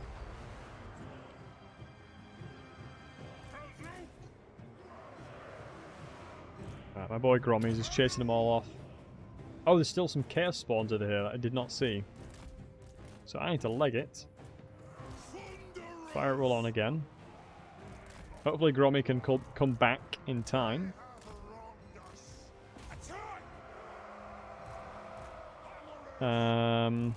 Yeah, annoyingly we lost our Slayers here.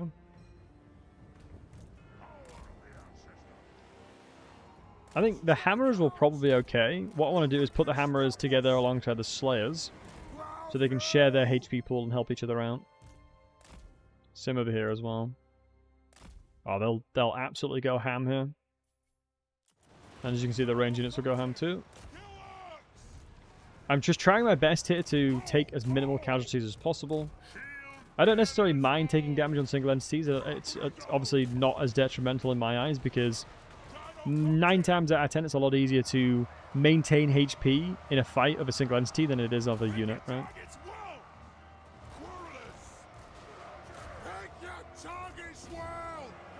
Right, this stack of this squad right here will absolutely melt everything. Like you'll see the chaos spawns. They have such low resistances. They have such insanely low HP. Shame I can't really get much value out of my Iron Drakes here. But they understand. So let's just keep these guys healthy. The Unbreakable doesn't necessarily matter. It's more the melee defense. Because keep in mind, one really interesting fact is chaos spawns have like splash damage. And when you are doing splash damage, you can see this chaos spawn here has the access to attack multiple entities, right? And each individual entity has to roll melee attack, melee defense. Which means that giving yourself more melee defense across all of your units gives a significant bonus to your resistances towards splash damage as well, alongside survivability in general. Nice. No blood deals to Ferrier. I'm not sure. I've not played Ferrier in a while. I haven't played it in a while.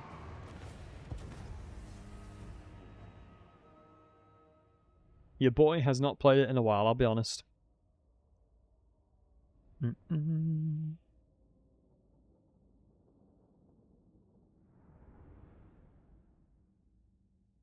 definitely should check it out soon, though.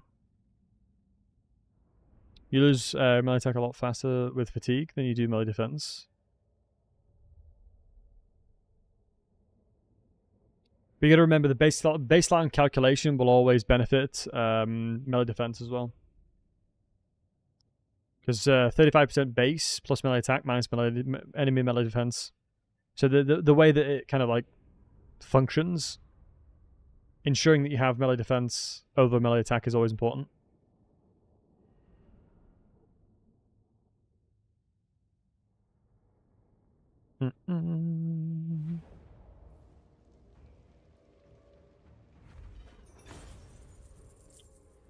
Right.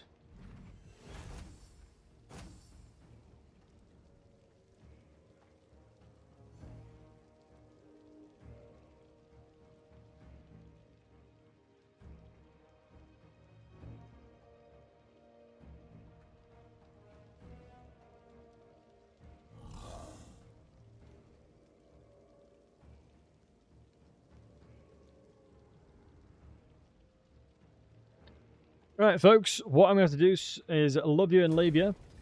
If you guys don't know or didn't hear the news, I'm going to be starting a new job soon. And I accepted a job offer today. Very excited about it. And I'm going to go celebrate and just chill out with my partner to celebrate the recent news.